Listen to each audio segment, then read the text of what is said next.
1552ခုနှစ်ဩဇာလက်ကိ1390ပြည့်နှစ်ဇာတုလဆန်းရှိရက်နေ့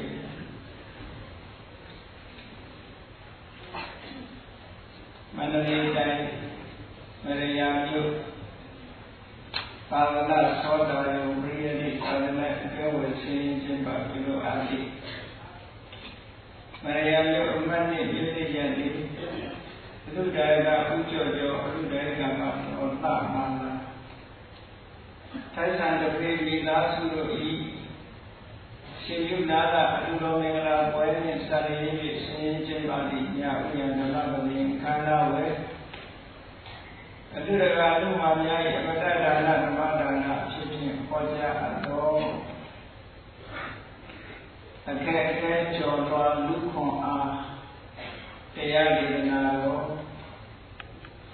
ဒီကနေ့ညဓမ္မပလင်ခန္ဓာကိုရှိကုန်တော်သခင်ရှင်တော်မြတ်ဗျာ၏မဟာကရုဏာကိုအာရုံပြုပါတိကျဖွယ်သောအသောဝန္ဒနာပနာမအာတိတဂါထာကိုယေရှုပူဇော်ခြင်းဖြင့်စတင်ကြရအောင်ယောကဘာဂောတိဒီပိယပမေယံကာလံကရောတောရိယောကရာမိခေရံကရောလောကအဟိတယာနာသောနမောမဟာကရုဏိကတတတ္တာယောနာသောဝိနိယမြတ်စွာတတ္တဝါဤချမ်းသာစီးပွားလိုလားတောင်းတဘုံပေါင်းခါသဖြင့်နာထပညာခြင်းရှင်တော်မြတ်တရားသည်ကပ္ပသောတိဟိဂရေကဘာအည်အတွက်သင်္ချာတို့ဖြင့်တော်လဲအဘေမေယံဒီအတွက်တိုင်းတာဖော်ပြခြင်းကမစွမ်းနိုင်ပါသောကာလလေးအသည်ချင်းသိနေကဘာရှိကြသောကာလပတ်လုံးလောကဤတရားတတလောကဤအကျိုးစီးပွားအလို့ကအတိဒုက္ခရာဒီဥစ္စာတဲ့ဖြစ်တဲ့အင်္ဂါမိစ္ဆာစီမာသမိသာနဲ့တရားသမိဆွေးနွေးဟုကျေတိထဝေကားတဲ့အစုအလုံးခဲသောဘုရုကိုကရောနောဘုရားရှင်ယံဤတန်ကျုပ်ကိုအထုတော်မူရသည်ဖြစ်၍ခေရတချင်းမြတ်သောအသက်ဆုံးလည်းနှလုံးစိတ်ဝံကိုရောဤမြတ်မြတ်တို့ကတော်ဓမ္မရှိခံများစွာရောက်တော်မူခဲ့ရရှာလိမာကရုဏီကလတ္တဝါများယဝေတာကဲ့သို့သနာရှိခင်မာကရုဏာရှင်ဖြစ်တော်မူသောဒါသနာတသဝိရိယများစွာတတ္တဝါဤချမ်းသာစီးပွားလိုလားတောင်းတဘုံပေါင်းခါဖြင့်နာထပညာထိုရှင်တော်မြတ်ဗျာနမောယုတိပြောင်းပြောင်းမှလျော်၍ကရောယုကျိုးရှိခိုးခြင်းသည်အတုဘဝတုစင်စစ်မတွေဖြစ်ပါစေတည်း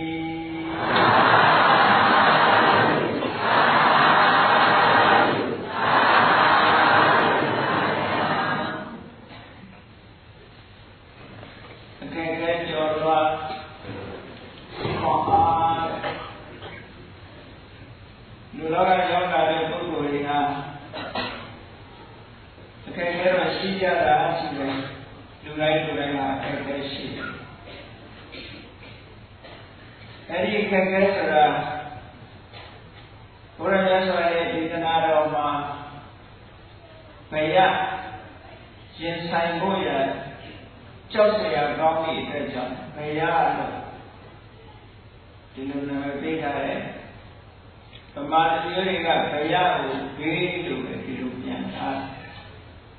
ဘယဆိုတဲ့စကားလုံးကိုဘေးလို့ဆိုလိုက်တော့ဘုရင်တွေကမပေါ်ဘူးအဲ့တော့ဘယဆိုတာကြောက်စရာလမ်းချိတ်စရာအခက်အခဲတွေဘယ်သူပဲဖြစ်ဖြစ်အခက်အခဲတွေကိုရင်ဆိုင်ရမယ်ဆိုလို့ရှိရင်ခေါ်အားမရှိပဲနဲ့ချိုးခက်ခဲကိုမြင်ဆိုင်နိုင်ကြမကြော်လွှမ်းနိုင်ကြ ဘုရားရဲ့စာကအင်္ဂုတ္တရတိတွေမှာဘယသုတ်တံဆိုတာဟောတာလူတွေရင်ဆိုင်တွေ့နိုင်တဲ့အခက်အခဲ၅မျိုးရှိတယ်တရားရှိခိုးကြတဲ့ပြိတ္တတို့လည်းဒီအခက်အခဲတွေကိုမှရှိမရှိစင်ကြယ်စဉ်းစားပြီးတော့ထိုအခက်အခဲတွေကြုံသွားဖို့အတွက်ဘယ်လိုခွန်အားတွေပြည့်စုံရမလဲဆိုတာဒါအရေးကြီးတယ်ကိုယ်ကိုစင်ကြယ်သုံးသပ်ပြီးတော့ရင်ဆိုင်ကြုံတွေ့နိုင်ရတဲ့အခက်အခဲအမျိုးမျိုးကိုခွန်အားရှိမယ်ဆိုလို့ရှိရင်ကျော်လွှားလို့ရတယ်ခွန်အားဆိုဒီမှာမိမိတို့တရားမှာမရှိသေးတဲ့ခွန်အားကိုရှိအောင်လေ့ကျင့်ပြီးတော့ယူရတာမျိုးရှိပြီးတဲ့ခွန်အားကိုလည်းစန့်ခိုင်လာအောင်လုပ်ရတာမျိုးရှိတရားရမှာကျော်လွှားနိုင်လို့ဆိုတာအရေးကြီးတဲ့ခွန်အားလေးလိုအပ်တယ်ဒီတရားဒေသနာကိုနာပြီးတဲ့အခါကျလို့ရှိရင်တို့တွေအခက်ခဲဘယ်နှမျိုးကြုံတွေ့ရတယ်ကြုံတွေ့လာတဲ့အခက်ခဲတွေကိုကျော်လွှားနိုင်ဖို့တို့မှာခွန်အားရှိရတာဆိုတာစမ်းစစ်ကြည့်ဖို့ပေါ့နော်မရှိသေးရင်ဘာလို့ရှိအောင်လုပ်ထားလို့ပဲဒါတရားကျင့်တယ်လို့ခေါ်တာပဲနော်ဓမ္မဆိုတဲ့စကားလုံးကိုခုတည်းကတကယ်ဖြစ်လိုက်တဲ့အရာကိုမရှိသေးတဲ့အရာကိုရှိအောင်လုပ်စာပေလိုပြောလို့ရှိရင်ဘာဝနာလို့ခေါ်တဲ့စကားလုံးတစ်ခုရှိတယ်ဘာဝနာကမ္မထံစီးပြန်တယ်လို့ပမာရီပြောတယ်ဘာဝနာဆိုတာမဖြစ်သေးတာကိုဖြစ်အောင်လုပ်ခြင်းဖြစ်ပြီးတာကိုတိုးတက်အောင်လုပ်ခြင်းလို့ဒီလိုလေးရရတယ်နော်စိတ်ကအင်အားတွေနဲ့ပတ်သက်ပြီးမရှိသေးဘူးဆိုရှိအောင်လုပ်အောင်ရှိပြီးလို့ရှိရင်လည်းပို့ပြီးတော့ပြေးလာအောင်ကြိုးစားဒါကိုလိုရတဲ့လို့တစ်ခုအဲ့တော့လူ့ဘဝရောက်လာပြီဆိုလို့ရှိရင်ဒီခွန်အားတွေယူတိုင်းမရသေးရင်ရအောင်လုပ်ဖို့ရပြီးလို့ရှိရင်ကြီးထွားတဲ့ခွန်အားတရားရဖို့ကိုယ်တဏ္ဍာရှိနေဖို့လူတိုင်းကြိုးစားရတယ်အဲ့ဒါလို့မကြိုးစားဘူးဆိုလို့ရှိရင်အခက်ခဲတဲ့မှာပြည့်ပြည့်သွားနိုင်တယ်ဟုတ်ကဲ့အခက်ခဲကိုမကျော်လွှားနိုင်လို့ရှိရင်အခက်ခဲတဲ့မှာပြည့်ပြည့်ပြီးတော့လက်မြောက်အရှုံးပေးရတဲ့အနေအထားမျိုးရောက်သွားလူတွေမှာပင်ကိုယ်ဘာဝကိုဒီခွန်အားရရှိတို့တော့ကျိုးမြင့်ပြီးတော့မထားဘူးဆိုထိုခွင့်အားတွေအခက်ခဲတွေကိုကျော်လွှားနိုင်အောင်စွမ်းအားမထက်ဘူးစွမ်းအားထက်အောင်ကိုယ်လေ့ကျင့်ပြရမယ်တဲ့ဒီလိုလောကမှာသူတွေအပြင်းပြိုင်တဲ့လူတွေလည်းလေ့ကျင့်ရတာပဲဘောလုံးသမားတွေလည်းလေ့ကျင့်ရတာပဲဘောစင်ထိုးတဲ့လူတွေလည်းလေ့ကျင့်ရတာမလေ့ကျင့်ဘဲနဲ့ပြန်ပွဲဝင်လို့ရမရဘူးဒီလူသမားတွေလည်းလေ့ကျင့်ရတာပဲတန်လုံးပြည့်တဲ့လူတွေအားကစားမှလည်းများအောင်လေ့ကျင့်ရဟုတ်ကဲ့လေ့ကျင့်ထားတဲ့အခါမှာရှင်းတိုင်းနိုင်တဲ့ခွန်အားဆိုတာရတယ်။ဒါကြောင့်မလို့စိတ်ဓာတ်နဲ့ပတ်သက်လာလို့ရှိရင်လည်းခွန်အားဆိုတာရအောင်လေ့ကျင့်ပြီးတော့လွယ်တယ်။အဲ့ဒါကိုလိုရမယ်လို့တရားနာပြီးလို့ရှိရင်တို့မလုပ်ရမယ်ဆိုတာသိဖို့အမှန်တမ်းအရေးကြီးတယ်နော်။မြတ်စွာဘုရားတရားတော်ကနာဟာသင်တာပဲတရားနာရခြင်းသင်တယ်စာပေလိုပြောရင်ပရိယတ်တိလို့ခေါ်ဘုန်းကြီးတွေကစာပေပရိယတ်တိသင်နေတယ်လို့ဒီလိုမအောင်ဘူးလေအားလုံးကနံပါတ်1သင်ယူရတယ်သင်ပြီးရင်ဘာလို့ရမလဲပฏิပတ်တိလက်တွေ့ကျင့်သုံးတာသင်ယူခြင်းနဲ့ကျင့်သုံးခြင်းဆိုတာလူတိုင်းလူတိုင်းလုံးစာပေပြောနေတော့စိတ်နဲ့စိတ်နဲ့ပရိယတ်တဲ့ပฏิပတ်တဲ့အဲ့လိုပြောကြတယ်ဒီစကားလုံးပြောရင်ပရိယပฏิပတ်ဆိုတော့ဒုနဲ့မဆိုင်ဘူးဘုန်းကြီးတွေနဲ့ဆိုင်တယ်လို့ဒီလိုတော့ချင်းကောင်းတယ်နော်မဟုတ်ဘူးဒီအားလုံးနဲ့သက်ဆိုင်တယ်ပရိယဆိုတာသင်ကြားတာပฏิပတ်ဆိုတာထိုသင်ကြားတဲ့အတိုင်းလက်တွေ့လုပ်တာ အဲဒီနေရာမှာတော့သင်ကြားတဲ့ဘာသာရဲ့ပတ်သက်ရင်ကတော့ထူးခြားမှုတော့ရှိတာပေါ့။ယန္တာဘာတွေကတော့သင်ကြားတယ်ဆိုတာဘုရားဟောတဲ့တရားစာပေတွေကိုဒီကထားပြီးသင်ကြားတာ။အဲဒီသင်ကြားပြီးတော့ထိုသင်ကြားထားတဲ့အတိုင်းပဲလက်တွေ့ကျင့်သုံးပါ။ဘုရားဘာသာဝင်သူတော်စင်နေတဲ့ဒီတိုင်းပဲဒါကဓမ္မတွေတဲ့။မြတ်စွာဘုရားကအေးဒါနကောင်းမှုဆိုတာပြုရတယ်။ဟောတရားနာတဲ့အခါဟောပြောကြတဲ့ဒါနကောင်းမှုလုပ်ရတယ်ဆိုတာသီလဆိုတာစောင့်တည်ခြင်းသုံးရတယ်လို့ဒါဒီတရားနာလိုက်လို့သိလာတာဒါသင်လိုက်လို့သိတာသိလာပြီးတဲ့အခါမှာဒီတိုင်းနေရတာမဟုတ်ဘူးဒါနကောင်းမှုပြုတဲ့အခါပြုရတယ်သီလစောင့်တည်တဲ့အခါမှာစောင့်တည်ရတယ်ဘာဝနာကမ္မထာစီးပြန်တဲ့အခါမှာစီးရရတယ်ဆိုတာဒါလက်တွေ့ကျင့်သုံးတာခေါ်တာနော်အေးဒါကြောင့်လို့လူတွေဘာလို့ခေါ်အားဆိုတာအကြံပါအရေးကြီးတယ်အဲ့ဒီခေါ်အားတွေကအခက်အခဲမျိုးကျော်လွှားနိုင်တယ်လူလောကမှာဘာအခက်အခဲရှိကြတုံးလို့လေ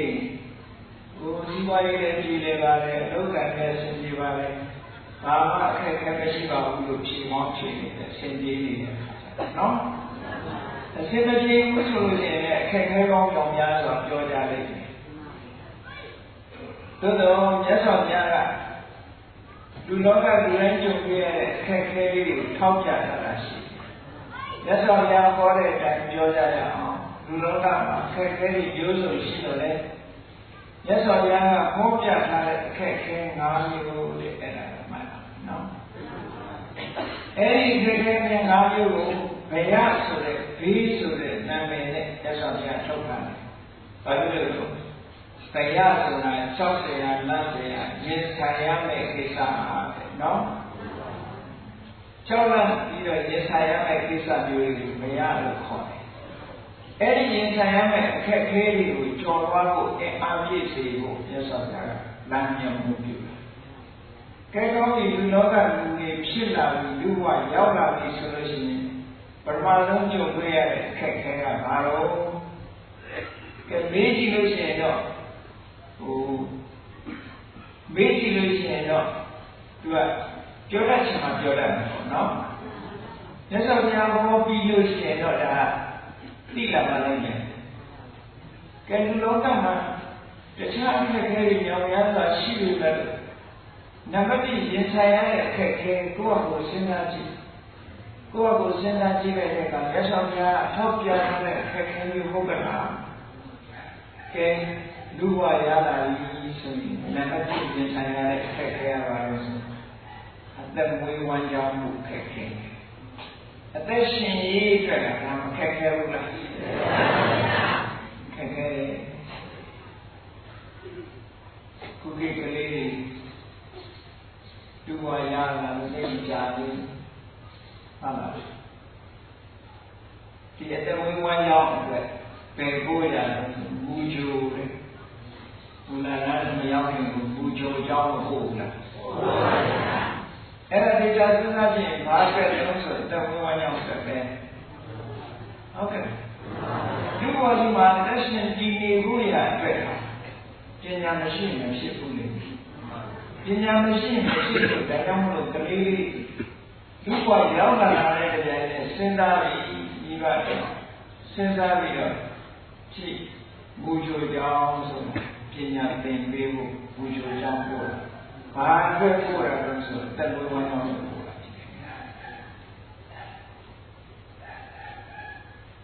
livelihood လို့ခေါ်တယ်အင်္ဂလိပ်လို living livelihood လူတိုင်းကတက်ဝဲဝမ်းကြောင်းနဲ့ကျင်းပြီးတော့ဘဝမှာရပ်တည်နိုင်မှာမလားလူတိုင်းတက်ဝဲဝမ်းကြောင်းကိုပညာသာရှိဖို့ရှိတယ်ဒါကြောင့်မို့ပညာမရှိသူဤဝန်တန်းလို့ပညာရှိရဆိုထားတယ်ဒါကြောင့်မို့ပညာရှိဖို့ရအတွက်ငယ်ရွယ်တဲ့အချိန်ကလူ့ဘဝရနာရုံနဲ့မပြီးဘူးထိုခက်ခဲကိုကျော်လွှားနိုင်တဲ့အင်အားရဖို့အတွက်ဆိုပြီးတော့ငယ်စဉ်ကကြောင်းထားမူလကမမီနေဘူချိုကြောင်းနဲ့မူလကအရှင်းရောက်လာတဲ့အခါကျတော့မူလကကြောင်းထား ကြောင်းကနေကျူရှင်ခုခေတ်ဆိုပိုးတော်မှနားပြီဟုတ်ကဲ့ဘုန်းကြီးတို့ဒီနေ့ကနေတော့ကာတွန်းဆွဲတာလည်းခုခေတ်ကလေးတွေဘဝကိုပြုတ်ပေါ်တာကလေးလေးကနောက်ကချောဘုတ်အိတ်ကလေး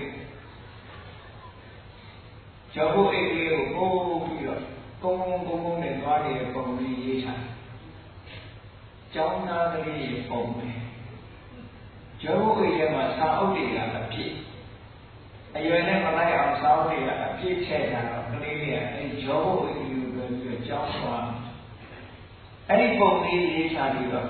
အောက်ကစာရန်လေးပါထိုးလာလို့ဒီကလေးဘာပစ္စည်းလို့ထပ်ဖို့ခိုင်းတာတော့နဲ့အောက်ကရေးထားကြည့်ခေါက်တကမောလက်ခုလေးကလေးဟာလွယ်အိတ်တမန်လေးနဲ့တွားတော့လားဂျောဘုတ်အိတ်ကလေးနဲ့တွားတာစာအုပ်ကလေးရမဟုတ်သေးတော့ဟုတ်တယ်ကျောင်းကြီးပဲတော့ကျူရှင်ဟုတ်ဒါဘာဖြစ်တော့ဆိုလို့ရှိရင်ခေါ်တာအာဇီဝိကဘယလက်ဆောင်ပြအာဇီဝိကဟောဘယလူဘဝအသက်ရှင်ဖို့အတွက်ဒီကတိုက်ပွဲဝင်ရလူဘဝအသက်ရှင်ဖို့အတွက်ဒီနေ့ခုမရလို့ရှိရင်ဒီဟာခုကြော်မှန်းနိုင်တယ်ဒါကြောင့်မို့လို့အဲ့ဒါအတွက်ပြင်ဆင်နေတာဟောအာဇီဝိကဘယအဲ့ဒီအာဇီဝိကဘယဆိုတဲ့နံပါတ်1ခက်ခဲတဲ့လူဘဝလူရဲ့ပြင်ဆင်ရအကြလေးရောက်လာတဲ့အခါကျတော့စီးပွားရှာကြတယ်ဟုတ်ကဲ့စီးပွားရှာကြရတယ်အလုပ်ကနေရှာကြရတယ်။အိုးတခြားဝိလနဲ့နိုင်ငံတွေထွက်ခွာသွားပြီးတော့စီးပွားရှာကြရတယ်။လူလောကဆိုတာဒီလိုက်လေးခုလို့ခေါ်တဲ့အသက်မွေးဝမ်းကြောင်းအတွက်လူတွေနေစဉ်လှုပ်ရှားပြီးရုန်းကန်နေရတဲ့အနေအထားတစ်ခုခြေလက်စရာလားပျော်စရာလားသို့မဟုတ်ကြောက်စရာလားလို့မြင်ကြောက်စရာပဲဟုတ်ဒီထဲကနေပြီးတော့အစင်မပြေမှုတွေတော့မရှိဘူးကိုယ်ပဲဆိုရင်ဒီဘဝရဲ့စင်မပြေလို့အလုံးလက်တွေဖြစ်အောင်တာညာကဘာမှာပြောတာနော်ကဘာနိုင်ငံလေးမှာကြောင်းလက်အလုံးမရှိအလုံးမရှိဘူးဆိုတာဘာအတိတ်လဲလို့ဆို no work no money အလုံးမရှိဘူးဆိုရင်ဘာလို့ငွေမရှိဘူးဝိမယတာပါလို့ no money no food စာမရှိဟုတ်ကဲ့အစာမရှိလူဘဝရပ်တည်နိုင်ပါအေးလူဘဝလူတွေရပ်တည်နေရတာဒီလိုရှိတယ်ဘုန်းကြီးတွေလည်းဒါဘုန်းကြီးတွေကျတော့ပစ္စည်းလေးပါလို့ခေါ်ကြတယ်လူတွေလည်းပစ္စည်းလေးပါပါပဲဘုန်းကြီးတွေကျတော့ပစ္စည်းလေးပါ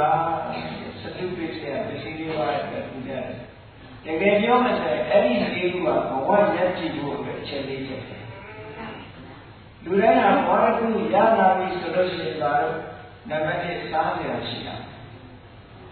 နံပါတ်2ဝတ်စရာရှိရနံပါတ်3နေစရာရှိရစားစရာရဝတ်စရာရနေစရာရဘုန်းကြီးကတော့စားသင်္ကန်းကျောင်းလို့ပြောတာပေါ့စားဆိုတာစားစရာပေါ့သင်္ကန်းဆိုတာဘာလို့ဝတ်စရာကျောင်းဆိုတာဒါမရှိရင်ဘယ်အသက်ရှင်နိုင်မှာလို့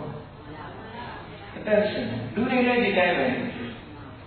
နာမည်လေးပဲပြောင်းသွားလူတွေလည်းစားစရာရှိရမယ်ဝတ်စရာရှိရမယ်နေစရာရှိရမယ်နောက်တစ်ခုကမကြမ်းမမာလို့ရှိရင်ကုသလို့စေဝါပေါ့ဒါလည်းပစ္စည်းတွေရောလည်းခေါ်တာနော်လူတွေအသက်ရှင်ရေးအတွက်ပစ္စည်းတွေပါပဲယဟန်တန်ခါရဲ့အသက်ရှင်ရေးအတွက်ကလည်းပစ္စည်းတွေပါပဲစားစရာရဝတ်စရာရနေစရာရမကြမ်းပါရင်စေဝါရဒီလေးခုမှမပြည့်စုံဘူးဆိုရင်လူ့ဘဝဘယ်လိုလုပ်မှာမရတည်နိုင်ဘူးလက်မရှင်နိုင်ဘူးတဲ့ဒါကြောင့်လို့ဒီလေးခုပြည့်စုံဖို့ရတဲ့လူတွေဟာနေဆက်နေရှားတန်းနေတာဒါအာဇီဝကဘယ်ရလို့ခေါ်တာနော်သမုဒ္ဒရာဝန္တထွာလို့လူတွေကပြောနေတာဒါစားစရာလေးတစ်ခုတွေပြောတာနော်စားစရာလေးကဒီတိုင်းစားနေရဘာလို့ စားပြာကဒီတိုင်းကြည့်ရတယ်အိမ်ကတစ်ခါဆောက်ထားလို့ရှိရင်ရှားကြီးခံတယ်အဝတ်ကလည်းတစ်ခါဝယ်ထားရင်ခံသေးတယ်စားပြာကျတော့အလုပ်မရလို့တကြောင်လို့စားပြာကျတော့သမုဒ္ဒရာဝ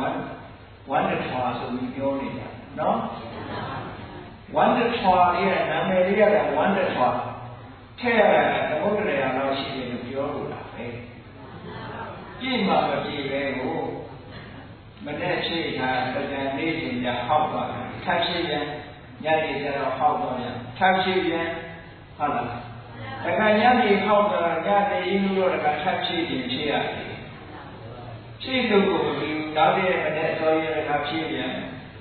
ဒါကိုပြောတာပင်လေကြီးဆိုတာဒီချောင်းလေးအင်းလေးအိုင်တွေကနေပြီးတော့စီးဆင်းလာတဲ့ရေဘလောက်ဝင်ကောင်းကင်ကမိုးတွေခေါင်းရွာချချပင်လေကြီးကရှန်တက်လာတယ်လို့ရှိကုန်ရှိလူရဲ့ဘိုင်းကလည်းတော့မှပြည့်တယ်လို့မရှိဘူးဒါကြောင့်လည်းသမုဒ္ဒရာဝါဒထွာလို့ပြောကြတာနော်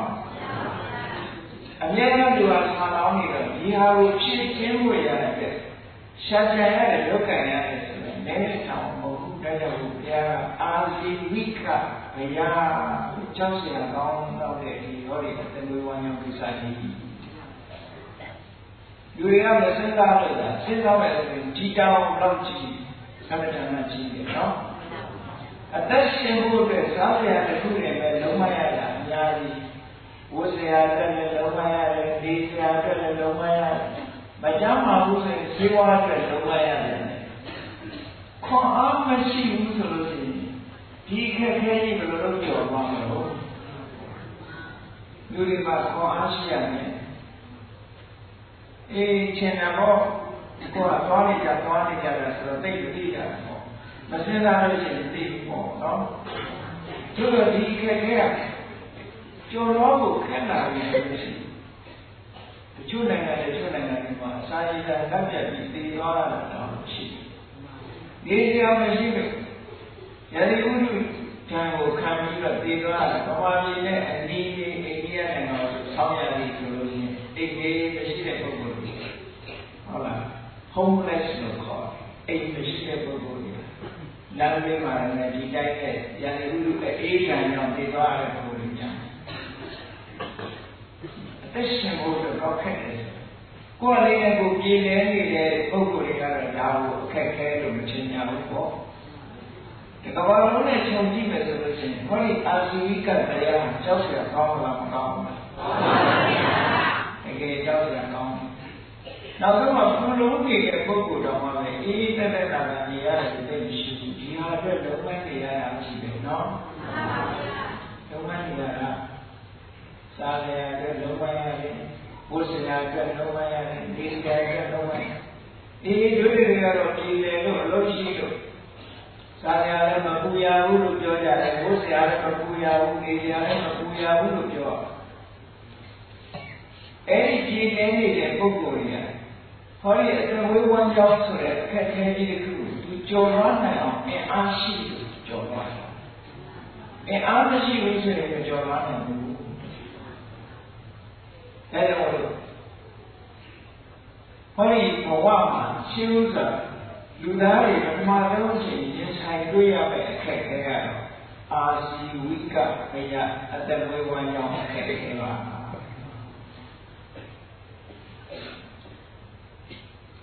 ကျိုးနိုင်ငံတွေမှာဆိုလို့ရှိရင်စီးပွားရေးအဆင်ပြေလို့ဆိုဖို့တတ်သိသွားတာဟုတ်လားလူတိုင်းအဆင်ပြေနေတယ်လို့မထင်ဘူးဘဝလေးတစ်ခုရတာလို့ဆိုရင်ရက်ကြည့်ဖို့အတွက်အနေကျိုးစားတာနော်ဟောဒီကောင်းနေပြီးဆိုဖို့ရက်ကြည့်ဖို့ရတဲ့ဒါနမတိခက်ခဲပဲလူပြေရောက်လာတဲ့လူတိုင်းအကျိုးရရတဲ့အခက်အခဲတွေအဲ့ဒီအခက်အခဲကခွန်အားရှိတဲ့ပုဂ္ဂိုလ်တွေကျတော့ကြော်သွားပါလို့ရတယ်ခွန်အားမရှိတဲ့ပုဂ္ဂိုလ်တွေကတော့ဒီကျမှပဲလက်မြောက်ရှုံးပြီးဘဝကိုအဆုံးသတ်သွားတာဟုတ်တယ်ကဲဒီလေလို့ဟောဒီအာဇိကဘယလို့ခေါ်တယ်အတဝေးဝမ်းကြောင်းနဲ့ပတ်သက်တဲ့အခက်အခဲကြီးကိုတော့ပြေလည်ပါလေဘာမှပူဇော်ရှိဥစားရရှိတဲ့နေကြရှိတဲ့ဝတ်စရာရှိတဲ့မကြမ်းပါလို့ရှိရင်စေဝါအတွက်ကုန်ကြခံနိုင်တယ်လို့ဆိုတဲ့ပုဂ္ဂိုလ်တွေရှိမှရှိပါတ ဒါဖြင့်အခက်အခဲကတော့နဲ့ပြီးသွားလားလို့ဆိုမပြီးသေးဘူးနောက်ထပ်ဒုတိယအခက်အခဲတစ်ခုလူတွေကပြန်ပြီးတော့ဒီအခက်အခဲတစ်ခုကိုကျော်လွှားနိုင်ရတဲ့ဒီလိုနဲ့နောက်ထပ်အခက်အခဲတစ်ခုကရှိနေပြန်တယ်နော်ကိုယ်ကိုယ်သိချာစဉ်းစားကြည့်နောက်ထပ်ရလာမယ့်အခက်အခဲတစ်ခုကိုမြတ်စွာဘုရားကဟောအတ္တိလောကကိုရလူဆိုတဲ့နာမည်ကျက်မှာကြောက်ကြတယ်ဒီနာမည်ကျက်မှာကြောက်နာမည်ကျက်သွားပြီဆိုလို့ရှိရင်စီးပွားရေးလုပ်လို့လည်းမရဘူးအလောက်ကလည်းမရနိုင်ဘူးလူရတဲ့လည်းမရတော့ဘူးနာမည်ကျက်သွားလို့ရှိရင်ဒါကြောင့်မလို့အတ္တိလောကနာမည်ကျက်တဲ့ဟာကလည်းကြောက်စရာကြီးတစ်ခုကိုစီးပွားရေးပြည်တယ်ပြီးလို့ရှိရင်လည်းနာမည်မကျက်အောင်နေကြရတာနော်နာမည်မပြတ်အောင်နေကြတခုခုကြောင့်နာမည်ပြတ်သွားလို့ဆိုလို့ရှိရင်ဆိုဖို့ကဒီအခက်အခဲကြီးကိုကျော်လွှားနိုင်မှာမဟုတ်တော့ဒါကြောင့်မို့နာမည်မပြတ်အောင်လူတွေကမဟုတ်တာလို့တော့တိတ်တိတ်ကုန်လို့ကြသူကြားတဲ့လိုမျိုးဘာလို့နာမည်ပြတ်မှာကြောက်နာမည်ပြတ်မှာလည်းကြောက်ဒါကြောင့်ပဋိသန္ဓကမ္မန္တဘာလို့ဒီဖုံးဖုံးကွယ်ကွယ်လောက်ကြလူမတိကုမတိလောက်တာနာမည်ပြည့်စရာရှိလို့ရှိရင်ဒီပုဂ္ဂိုလ်ကလူ့ဘဝမှာလက်တည်ကိုခက်ခဲသွားပြီဟောတာကခက်ခဲတဲ့ခုပဲနော်အဲဒီခက်ခဲကိုလည်းအင်အားရှိတဲ့ပုဂ္ဂိုလ်ကသာဒီခက်ခဲမျိုးမကြုံဘဲနဲ့ကျော်လွှားသွားနိုင်တယ်လို့တော့ဆိုရင်လူ့ဘဝမှာဟောဒီခက်ခဲနဲ့ကြုံနေတဲ့ပုဂ္ဂိုလ်တွေရှိတယ်နော်အဲ့ဒီလောကကြီးကအကျော်ဆုံးမဲ့သွားပြီနာမည်ပြတ်သွားပြီဆိုလို့ရှိရင်လူ့ဘဝမှာလက်တည်လို့ခက်သွားပြီအတွက်ကြောင့်တချို့ပုဂ္ဂိုလ်တွေဆိုကိုယ့်ကိုယ်တတ်နေကြတာနာမည်ပြတ်သွားတယ်ဒါခက်ခဲပဲကြောက်ကြခက်ခဲကြီးလူတွေမှာကြုံတွေ့နိုင်တဲ့ခက်ခဲတွေဒါပြင်အဲ့ဒီခက်ခဲကြီးနောက်ထပ်ခက်ခဲမရှိဘူးလားဆိုရှိသေးတယ်ဘာခက်ခဲလို့ဆိုပရိသတ်ပါဠိစကားလူရမဝင်တဲ့ခက်ခဲ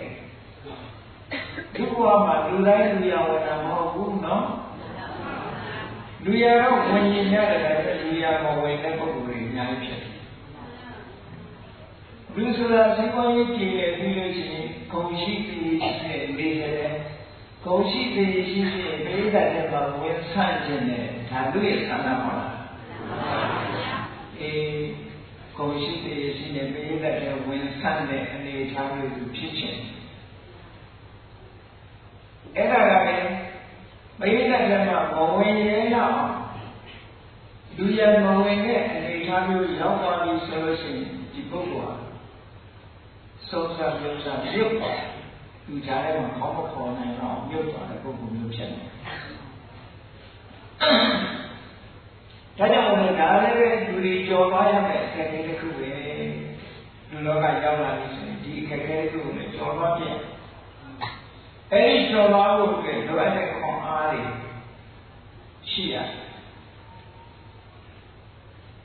ကဲစီးပွားရေးလည်းပြည်တယ်ပါလေ။နာမည်လည်းကောင်းတယ်။လူရလည်းဝင်တယ်။ပြည်လာခက်ခဲမရှိတော့ရှိတယ်။အဲဒီခက်ခဲရတော့လူတိုင်းမရှောင်နိုင်တဲ့ခက်ခဲအားလည်းဆိုရင်မရဏဖေယတည်ခြင်းဆိုတဲ့ကြောက်စရာကောင်းတဲ့ခက်ခဲကြီး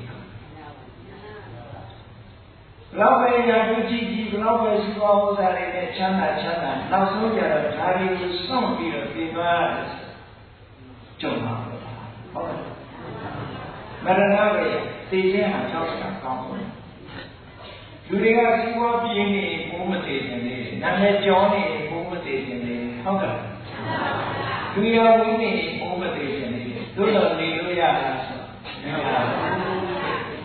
ဒါဟောတာကျော်လွှားဖို့မဖြစ်နိုင်တဲ့အခက်အခဲကြီးဒါလူ့ဘဝရောက်လာပြီဆိုဒီခက်ခဲရှိကိုရှိတာပါနော်အဲ့လိုကြောက်လန့်တဲ့ချမ်းကျော်လွှားရမယ့်အခက်အခဲမျိုးကျော်လွှားနိုင်အောင်ရဲရဲဝံ့ကျော်ဖြတ်နိုင်အောင်ဆိုတာလူတွေမှာခွန်အားပြည့်ရဖို့လိုအပ်တယ်ဒါလည်းခွန်အားနဲ့မှကျော်လို့ရတယ်ဟုတ်ကဲ့ကဲပြေးဆိုလူ့ဘဝစကားတိုက်သွားပြီလေစကားတိုက်လူတွေပြောကြသိအေးတာပဲပြောရ သေမအေးသေးဘူးဒါဟုတ်ကဲ့တော်တော်များများတက်သေအေးတာပဲခဏခဏပြောကြတယ်နော်သေသွားပြီးတာပဲသေအေးတာပဲမအေးဘူးနောက်တစ်ခုအခက်အခဲတစ်ခုကျန်နေသေးတယ်ဘာလို့ဆိုဒုက္ခတိမရသေသွားပြီးမကောင်းတဲ့ဘဝရောက်နေတယ်ဆိုလို့ရှိရင်ကြောက်ကြံကောင်းတာဟောအဲ့ဒီအခက်အခဲကအေးတဲ့အခက်အခဲမဟုတ်ဘူး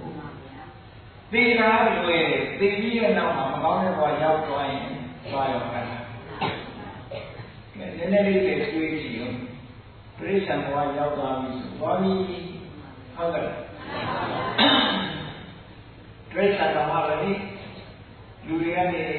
ညံ့မှန်နှိမ့်ဆက်ပြီးတော့ခိုင်းနေတဲ့ပြိဿံတွေဘဝရောက်တော့ဥပမာနွားလို့ဖြစ်နေလောက်တော့ရောက်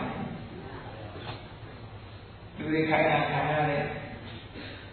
ခိုင်းတဲ့အခါမှာလူကနေကောင်းတယ်မသိဘူးဘယ်လိုရှိလဲမသိဘူးပြင်းမှန်းနေလည်းမသိဘူးဘာမှမသိဘူးဒီကကိုယ်ဆန္ဒတိုင်းခိုင်းတဲ့အခါမှာရှင်လူသာသာမဟုတ်ဘူးနှာခေါင်းပေါက်ပြီးတော့မရုံးနိုင်အောင်ကြိုးတက်ပြီးတော့ခိုင်းဘောကရာတော်ရဲ့ဒုက္ခလေးစိတ်ရဲ့ဒုက္ခလေးကိုမမြင်ရင်ဆုံးလမ်းမှာဆိုကျိုးတဲ့ချီတော်ထိုးဆွဲဆက်လေးပေါ်ဘောရဆိုင်ကတော့ပြင်သွားတယ်ကိုရောက်တော့ဟုတ်လားဒီချက်ကလေးကိုယူရထားမှမထင်နဲ့နော်အထုတ်လိုက်အောင်ပြစ်ချလိုက်မကြခင်ရေရိုးရဲရောက်တာကဲသူတို့ဒုက္ခလူကလိုက်ကဲတယ်လူကဝိတ္တိရဲ့ဒုက္ခချက်ကြီးရဲ့ဒုက္ခစိတ်ကြီးရဲ့ဒုက္ခလောက်ကြီးတယ်အဲ့ဒီဘဝမျိုးရောက်သွားပြီဆိုလို့ရှိရင်အေးကတဲ့တာဒီလိုဆိုတော့ခက်တော့ဒါကြောင့်လို့သူကရနေတဲ့အခက်ကလေးမှာခွန်အားပြည့်ပြည့်နဲ့ဟောကြောက်ကြကောင်းတဲ့အခက်အခဲကြီးကိုကြော်သွားဖို့လို့မကြော်ဘူးဆိုရင်ဒီလိုပြန်ရောက်သွားတယ်ဟုတ်ကဲ့ဒီမှာကြောက်ကြကောင်းတယ်ဒီချိန်တစ်ခါဒုက္ခတိဘဝရောက်သွားလို့ရှိရင်လူဘဝပြန်တက်ဖို့ဆိုတာတော့ခဲတယ်ခဲမှာတော့သူတို့ဘဝလေးတွေကြီးကြီးတက်ကလေးတွေနဲ့ကလေးတွေကိုမြင်နေရတဲ့ဒေသတွေကြီးသူတို့အသိကဘာသိနေရောသူတို့တွေးတဲ့အတွေ့ဘာတွေးနေလို့လဲစဉ်းစားကြည့်သူတို့ကစားဖို့တွေးတယ်အစာပြုမယ်ကောင်းကောင်းဟုတ်လားအနိုင်ကျင့်မယ်ညာမရှိတယ်သူတို့အစာဝိုင်းနဲ့အိတ်တယ်ကုသိုလ်ကောင်းမှုလုပ်ဖို့ဆိုစဉ်းစားပါဒီတရားဝင်တော်ဒီတရားနာမှာဘယ်တော့မှစဉ်းစားနော်ဘယ်တော့မှစဉ်းစားဒီလိုစိတ်လို့ပေါ်လို့ဆိုတာဒီနေ့ဥပုံလေးကတော့ဥပ္ပဆောင်မှာဆိုတာရောမရှိဘူးဒီငါရတဲ့အနေဦးလေးဒီတဲ့ကောင်ကိုငါမျှပေးဦးမယ်ဆိုတဲ့စိတ်ရောရှိတယ်ရှိဘူးဒါနာလေးလည်းမရှိဘူးတရားလေးလည်းမရှိဘူးဘာဝနာလေးလည်းမရှိဘူးဟောအဲ့ဒီလိုဘဝရောက်နေတဲ့အချိန်မှာသူတို့ရဲ့စိတ်သာဝရမဲblack and white ဆိုတဲ့မှာကဲအမဲလိုက်ကြီးတယ်အဲ့ဒီလိုဘဝကနေပြီးတော့လူဘဝပြန်ရဖို့ဆိုတာအမှန်တမ်းခက်ခဲတယ်ရသော်ဘုရားကဘယ်လိုလဲဟောထားတော့နော်အရာထဲမှာပြောကြတာသာဓုတွေကပြောတာဥပမာဘယ်လိုပြောလို့ဆိုလူကြီးကအတ္တဇင်းတဲ့ဓမ္မကြီးကအတ္တဇင်းတဲ့ဓမ္မကြီးကအတ္တဇင်းချလိုက်လို့လူကြီးကထောင်ထားတဲ့အကလေးအဲ့ဒီအတ္တဇင်းအချားချမ်းသာကြည့်မယ်လူဘဝပြန်ရဖို့ခက်တယ်လို့ဒီလိုပြောကြတယ်မြတ်စွာဘုရားကတော့ဘယ်လိုဥပမာပေးထားလို့လဲကာလကိစ္စပေါ်မှာပြောတယ်ကာလဆိုတာမျက်စိမမြင်တဲ့ကံတွေတော့ကိစ္စဆိုတာလက်ကမ်းကြီးရဲ့ဥပမာလက်ကမ်းဆိုတာဒါမှလက်ကမ်းမဟုတ်ဘူးအဲ့ဒီလက်ကမ်းကြီးကပင်လေအောက်ချမ်းပြင်မှာရေထဲမှာချက်စားနေတယ်လက်ကမ်းကြီးမျက်စိကမမြင်ရဘူးအနစ်တရားကြာပြီဆိုတဲ့အခါကျတော့အသက်ရှင်ဖို့အတွက်ပင်လေရေထဲမှာရေလေးကိုခေါင်းကလေးယူပြီးတော့အသက်ရှင်အနစ်တရားမှာတစ်ခါရှိတာနော်ကောင်းလေးရပင်လေရေမျက်နှာပြင်မှာအနစ်တရားမှာတစ်ခါတက်လာတယ်အဲ့ဒီလက်ကမ်းကြီးရဲ့ပင်လေရေထဲမှာအပေါက်တစ်ပေါက်ရှိတယ်ထံကိုယ်တုံးကြီးကညောချင်မျောနေအပေါက်ကလေးကတော့လည်းပဲရှိတယ် အဲဒီထမ်းမျိုးလုံးကြီးရတယ်လိုက်ဖို့ရပြောကြတယ်ပြောနေတယ်လိတ်ကန်းကြီးရတယ်မြစ်တရားကြာမှခေါင်းကလေးရေမျက်နှာတွေပြူတယ်အဲဒီလိုခေါင်းကလေးပေါ်လိုက်တဲ့အချိန်နဲ့ခုနကပြောကြရမျောနေတဲ့သဘောကြီးရဲ့အပေါက်နဲ့ခေါင်းနဲ့အကြဆုပ်ပြီးဖို့ဆိုတာဘယ်လိုနည်းနဲ့မှဖြစ်နိုင်လဲလက်တော်ရကအေးအဲ့ဒါကမှဖြစ်အောင်မယ်တရိစ္ဆာန်ဘဝရောက်သွားငရဲတရိစ္ဆာန်ပြည့်တာကိုဘဝရောက်သွားပြီးတဲ့နောက်လူဘဝပြန်ရောက်ဖို့ဆိုတာအဲ့ဒီရဲ့ဆောင်းရတော့ခက်သေးတယ်ခေါ်တာနော်ကဲအဲ့ဒါဆိုရောက်နိုင်တော့ဘူးလို့ပြောရတယ်မတူဘူးလားဒီလေအဲ့ဒါတော့ပြောနေခဲ့တယ်နော်ဒါကဥယျာဉ်နဲ့တွက်ပြီးတော့ပြောတာခုခေတ်လူတွေကပြောကြတယ်အမေလူကြီးများတယ်လူကြီးတိုးနေတမောင်း9000ကျော်သွားပြီဒီလိုနိုင်ငံတွေဆိုရင် family planning ဆိုတဲ့လူကြီးကတ်ကတ်ဖို့အစီအစဉ်တွေလုပ်ဟုတ်ကဲ့မိသားစုတွေမှာကလေးတစ်ယောက်ယူရမယ်လို့နှစ်ယောက်ယူရမယ်လို့ကတ်ကတ်နေတယ်အတိတ်ကလူကြီးအောင်နိုင်နိုင်မရဘူးဆိုတဲ့ကြောင့်အတားခံတယ်လူကြီးကိုလာဖို့အတားခံရတဲ့ပုဂ္ဂိုလ်ရှိတယ်နော်အဲ့တော့လူကြီးကလူကြီးများတယ်လို့ဒီလိုထင်ကြတိရစ္ဆာန်ဥယျာဉ်နဲ့နိုင်ရှင်ကြလိုက်ပါတိရစ္ဆာန်ကလူစားပေါင်းများစွာရှိတယ်ပင်လယ်ထဲမှာလည်းရေသရဝါမျိုးစုံရှိတယ်ကုန်းပေါ်မှာလည်းကုန်းသရဝါများမျိုးစုံရှိတယ်အဲ့ဒီကတစ်မျိုးနဲ့လူဥယျာဉ်နဲ့အဲ့ဒီတစ်မျိုးကလူဥယျာဉ်များဒီပြင်မဲ့ကြီးနဲ့ကိုယ်အိမ်သားရှိတဲ့ပွဲစိတ်တွင်းလေးပဲရှိပွဲစိတ်တွင်းမှာရှိတဲ့ပွဲစိတ်ဥယျာဉ်နဲ့လူကြီးရဲ့လူတော်များမယ်ဖြစ်တော့ဘယ်လိုကြီးများလဲနော်အေးအဲ့ဒါလေးနဲ့နှိုင်းရှင်ပြီးပြောမယ်ဆိုလို့ရှိရင်လောကမှာလူကြီးတွေများတယ်လို့ဒီလိုထင်ပြီးတော့လူဘဝရာခဲ့တဲ့ဘုဒ္ဓတာဘောတော်ဆိုဘယ်လိုဖြစ်နိုင်မှာမလို့တချို့ကတွေးချော်ကြတယ်နော်အဲ့ဒီလိုမဟုတ်ဘူးတဲ့လောကမှာရှိတဲ့တ attva တွေအားလုံးကိုခြုံကြည့်လိုက်လို့ရှိရင်အမှန်တမ်းကလူဘဝရခဲ့တယ်။ဒီဒါကြောင့်မို့လူဘဝရလာတဲ့အခါမှာလည်းအခုလိုအခက်အခဲတွေမျိုးမျိုးကြုံတွေ့ရတဲ့ဖြတ်ကျော်ရမယ့်အခက်အခဲတွေနံပါတ်1အသက်မွေးဝမ်းကြောင်းမှုအခက်အခဲအသက်ရှိရေးအတွက်အခက်အခဲတွေနံပါတ်2ကနံပါတ်မဖြစ်ဖို့အခက်အခဲနံပါတ်3ကလူရဝင်ဖို့အခက်အခဲနံပါတ်4ကသေဆုံးခြင်းဆိုတဲ့အားနဲ့ကြုံတွေ့ရမယ့်အခက်အခဲတွေနံပါတ်5ကသေပြီးတဲ့နောက်မကောင်းတဲ့ဘဝဒုက္ခဘဝရောက်မယ်ဆိုတဲ့အခက်အခဲတွေဟောလူဖြစ်လာပြီဆိုလို့ရှိရင်ဟောဒီအခက်အခဲ9ရပ်မှာကြုံတွေ့နေကြတာဖြစ်အဲဒီအခက်အခဲတွေကိုကြော်ဖြတ်ဖို့အတွက်ခွန်အားရရှိဖို့လိုတယ်လို့မြတ်စွာဘုရားဒီလောက်တော့ဟောတယ်ခွန်အားမရှိတဲ့ပုဂ္ဂိုလ်တွေကဒီအခက်အခဲတွေကိုကြော်နိုင်ပါဘူးတဲ့အဲ့တော့ခွန်အားရှိပါအခက်အခဲတွေပြီးဒါကမြတ်စွာဘုရားထောက်ပြတဲ့အခက်အခဲလူလောကမှာကိုယ်တိုင်ကြုံတွေ့ရတဲ့အခက်အခဲတွေအကြီးအပိုကောင်းဖို့လေဦးမယ်ဟုတ်ကဲ့ဒီဝါရဲ့အခက်အခဲငွေကြီးမပြည့်တဲ့အခက်အခဲတရားရည်အောင်အစမပြေတဲ့အခက်အခဲဟောအများကြီးရှိလို့အခက်အခဲတွေနော်အားလုံးချုံးဝင်ကြည့်မယ်ဆိုရင်တော့အခုခက်ခဲ၅မျိုးဆိုတာတွေ့ရပြီအဲ့ဒီခက်ခဲတွေကိုကျော်လွှားနိုင်ဖို့ဆိုရင်ခွန်အား၄ရပ်ရှိတယ်အဲ့ဒီခွန်အား၄ရပ်ကဘာတွေလို့ဆိုရင်နံပါတ်1ကပညာဗလအသိဉာဏ်ဉာဏ်ပညာဆိုတဲ့ခွန်အားပညာမရှိသူဒီဝန်ထမ်းလို့ဆိုတယ်အသက်ဝေးဝမ်းကြောင်းမှုဆိုတဲ့အခက်အခဲကိုကျော်လွှားလို့ရတဲ့ပညာသင်ကြားရတယ်ဟုတ်လားအဲ့ဒါပညာခွန်အားပဲပညာမတတ်လို့ရှိရင်အခက်အခဲပေါင်းများစွာကြုံနိုင်တယ်ဒါကြောင့်ပညာတတ်ပညာခွန်အားဆိုတာလူ့ဘဝလူရည်တွေရောက်လာလို့ရှိရင်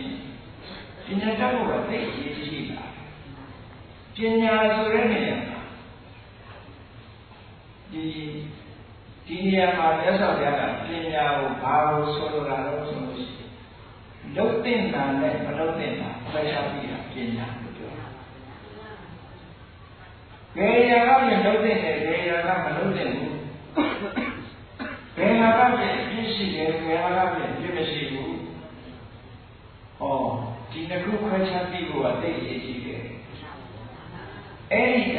အခြေခံအားဖြင့်ဟောဒီပညာကိုသိရဒီလောကီစီးပွားရေးနဲ့ပတ်သက်လာလို့ရှိရင်ကတော့ဒီအခြေခံပညာနဲ့ပို့ပြီးတော့အသက်မွေးဝမ်းကြောင်းပညာဆိုတာမျိုးနဲ့လိုအပ်တယ်ဒါကလည်းဆောတာကတကယ်အရေးပါတဲ့အခြေခံအကျဆုံးကိုဟောတယ်လောက်တဲ့နာနဲ့မလောက်တဲ့နာလူလောကမှာမလောက်တဲ့နာနဲ့လောက်တဲ့နာနဲ့မလောက်တဲ့နာကိုခွဲခြားမသိဘူးဆိုလို့ရှိရင်ဘာလို့ဖြစ်လဲမလောက်တဲ့နာကိုလောက်ပြီးတယ်လောက်တဲ့နာကိုမလောက်ဘူးမလောက်တဲ့နာလောက်ရင်အပြစ်လောက်တဲ့နာမလောက်ပဲနေရင်လည်းအပြစ်လေဒီနှစ်ခုအကျိုးဆုံးစေတဲ့တာတူတယ်တချို့ကထင်မောင်းထင်နေတယ်ဒီလူကမဟုတ်တာတွေမလုပ်တဲ့ဟာတွေတော့ဒုက္ခရောက်တယ်လို့ဒီလိုဖြစ်တယ်လုပ်တဲ့နာမလုပ်လို့ရှိရင်လည်းအကျိုးစီးပွားဆုံးလုပ်တယ်လား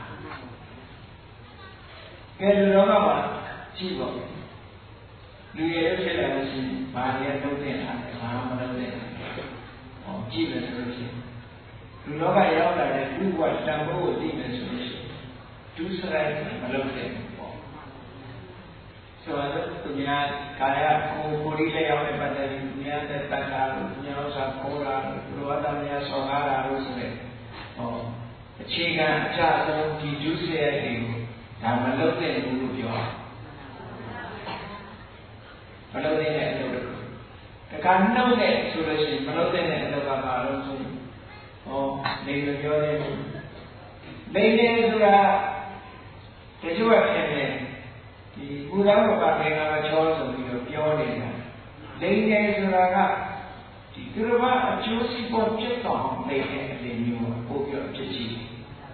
ရုပ်ကျင်ကတက်ပြီးတော့တရားသတိထွက်တာမျိုးတွေဒါလေးသိနေတာမဟုတ်ဘူးနော်အဲ့တော့ဝစီနဲ့ပတ်သက်ပြီးတော့နေနေဒီကပြောချခြင်းတော့လည်းဒီပြောနေတယ်လူချင်းလူလေးခံရရတယ်လူလေးခံရတယ်လည်းပြောတာဘယ်ကြောင့်ကုတော်လာပဲဟုတ်ကဲ့ဝေဒီလိန်သွားလို့လေအလုပ်တွေပတ်သက်ပြီးလိန်သွားလို့လေဆိုဟောမောင်းကန်နေတော့လိန်ညာခံရတဲ့လူရှိတယ်နော်အေးအဲ့ဒါလည်းမလုပ်တဲ့နာလိန်သွားပြီဆိုရင်ဒီလူကနောက်ထပ်ပေါင်းတဲ့ဆက်ဆံရတဲ့လူမဟုတ်တော့ဘူးနော်နောက်တစ်ခုမလုပ်တဲ့အလုပ်ကဘာလို့လဲကျုံးနေတူညီညွတ်နေတာကိုမညီညွတ်တိုက်ခိုက်တာမျိုးခေါင်းတိုက်တာမျိုးမလုပ်တဲ့ဘူးလူ့ဘဝလူ့အတိုင်းဝိုင်းထဲမှာအချင်းချင်းကိုယ်အောင်ပြောင်းမလုပ်တဲ့ဘူးဒါကိုပြီးသူနောက်မှာစာလုပ်ခေါ်ပြောင်းနေတော့အဆင်မပြေအောင်လုပ်တာမျိုးဒါလည်းအမှန်တန်ကျမရဲ့အာဟုတစ်ခုပဲလုပ်တဲ့နာကဘာလို့ဆိုလို့ရှိရင်ပြောင်းနေတရားအခမ်းမသိလို့ပွဲနေတယ်ဆိုရင်စိတ်လက်ပြရဒါလုပ်တယ်ညီညွတ်နေတယ်ဆိုလို့ရှိရင်အားပေးရဒါလုပ်တယ်ခုနလိန်နဲ့ပတ်သက်ပြီးမလုပ်တဲ့လို့ရှိရင်မန္တရာကပြောတာလုပ်တယ်ဟောဘယ်လိုဆိုလုပ်တဲ့နာနဲ့မလုပ်တဲ့နာကိုခွဲခြားသိတယ်နောက်တစ်ခုနှုတ်နဲ့ပြောပြီးမလုပ်တဲ့နာနဲ့ခုကပါသုတပါစာရိုင်းရိုင်းကြောက်ကြောက်ပြောတာလို့ဆဲတာဒါမလုပ်တဲ့ဘူးလေအဲ့ဒီလုပ်တဲ့နာကိုလုပ်မယ်ဆိုရင်အနည်းဆုံးဒီမောခကိုယ့်ရဲ့ကိုယ်သိက္ခာတွေကြားတယ်ဟောအဲ့ဒါမလုပ်တဲ့ဘူးလုပ်တဲ့နာကဘာလို့ရင်းရင်းသိသိကိုပြောဖို့ဒါလုပ်တဲ့နောက်တစ်ခုကအကျိုးမရှိတဲ့စကားတွေမမှန်မကန်အကျိုးမရှိတဲ့စကားတွေကိုရှောက်ပြောတာအဲ့ဒါကတန်ခါပလာပါအဲ့ဒါကမလုပ်တဲ့ဘူးသူပြောတဲ့စကားတွေအကျိုးရှိတဲ့စကားပြောနေတဲ့အချိန်ပြောတဲ့စကားမျိုးမှန်ကန်တဲ့စကားမျိုးကိုဖြစ်နေတယ်အဲ့ဒါကလုပ်တဲ့နှုတ်နဲ့ပတ်သက်ပြီးတော့လူတွေကမလုပ်တဲ့နာနဲ့လုပ်တယ်လုပ်တဲ့နာနဲ့လုပ်ဘူးဒီနှစ်ခုဖြစ်ကာယကနဲ့ပတ်သက်ပြီးတော့လည်းမလုပ်တဲ့နာကိုလုပ်တယ်လုပ်တဲ့နာကိုလုပ်ဘူးဆိုတယ်ဒါတွေကိုလုပ်တဲ့မလုပ်တဲ့ခွဲခြားပြီးတော့သိတဲ့အသိပညာမရှိဘူးဆိုရင်လည်းခွန်အားမပြည့်တဲ့လူဘဝပဲနော်ခွန်အားမရှိတဲ့လူတွေလို့ပြောရမှာပဲဒုစရိုက်အလုံးလုံးနေတာကိုခွန်အားရှိတယ်လို့မအောင်မင်းနဲ့ခွန်အားမရှိဘူး။ဘာခွန်အားမဲ့လဲဆိုအသိပညာခွန်အားမဲ့ မဲနေသည့်အတွက်ကြောင့်ဒီဘဝကတဏှာများမှာသူ့ကလေးဝေကာလေးရှင်ပြီးတော့ကြီးပွားကောင်းကြီးပွားနေမှာမချမ်းရင်ဒီပုဂ္ဂိုလ်တဏှာမှာတော့ရောဖတ်ဆိုင်နေဟုတ်ကဲ့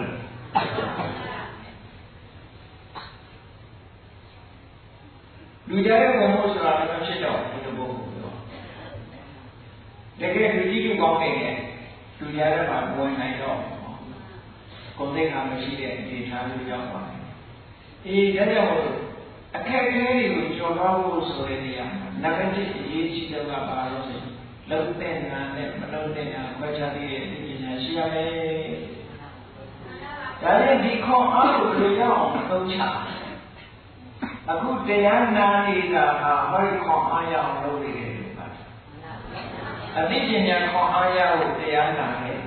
အသိပညာခွန်အားရဖို့အတွက်စာပေဖတ်ရှုတယ်အသိပညာခွန်အားရဖို့အတွက်ကိုယ်ရဲ့တတိယမှာလည်းပုဂ္ဂိုလ်တွေနဲ့ဆွေးနွေးတယ်အသိပညာခွန်အားရဖို့အတွက်သံဃာတော်တွေဆရာတော်တွေကြွလာတဲ့အခါသူ့ကိုတွေ့တဲ့အခါမှာရှင်ဘုရားဒါကအပြည့်ရှိသလားဒါကအပြည့်မရှိဘူးလားဒါကလုံးတဲ့သလားဒါကမလုံးတဲ့ဘူးလားလို့ဟောပြဉာဏ်နဲ့မှတ်သားတယ်ဒါပါပဲပညာသလားအသိပညာခွန်အားရည်အောင်ကြိုးစားတယ်ဒီနည်းနဲ့ကြိုးစားတယ်ဟုတ်ကဲ့အဲ့ဒီလိုမလုပ်ဘူးဆိုလို့ရှိရင်ပညာဗလားဆိုပညာခွန်အားမှာဘုရားနာမပြည့်အောင်မဟုတ်ဘူးရသော်ဘုရားကအသိပညာရဖို့အတွက်လမ်းကြောင်းလည်းပေးတာလမ်းကြောင်းဆိုဒီမှာအခုလိုတရားနာတာလည်းအသိပညာရခြင်းအကြောင်းနဲ့စာပေဖတ်ရှုတာလည်းအသိပညာရခြင်းအကြောင်းနဲ့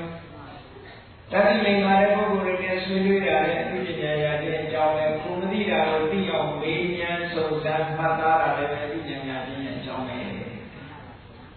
အဲ့ဒီလိုမဟုတ်ရင်သူတွေမှာလောက်ကောင်းတယ်လို့ထင်ပြီးတော့မလောက်ကောင်းတာတွေလုပ်နေတာရှိသေးတယ်နော်တဏ္ဍဝါကိုလူချုံမှကျွတ်တယ်လို့ဆိုပြီးတော့ဘာသာရေးကအမှုပြုတာတွေကြောက်စရာကောင်းတဲ့အတွေ့အကြုံတွေတချို့ပါနော်တချို့ဘာသာရေးမှာဆိုလို့ရှိရင်ဟောဘုရားကိုပူဇော်ဖို့ဆိုပြီးတော့တဏ္ဍဝါတွေတတ်တယ်ဟောကုသိုလ်ရှင်ပြီးတော့လုပ်တာကုသိုလ်ရှင်လုပ်တာရတော့ကုသိုလ်ရအကုသိုလ်ရအဲ့ဒီပုဂ္ဂိုလ်တွေကကုသိုလ်ရဲ့အကျိုးအကုသိုလ်ရဲ့အကျိုးမလုပ်တဲ့နာကိုလုပ်နေတဲ့ရှင်ပြီးတော့လုပ်သည့်အတွက်ကြောင့်ရလာတဲ့အကျိုးဟာအတော်ကြောက်စရာကောင်းတဲ့အကျိုးတရားကိုရမှာပဲ။ဘာဖြစ်လို့ဆိုလို့ရှိရင်ရှင်းတော့က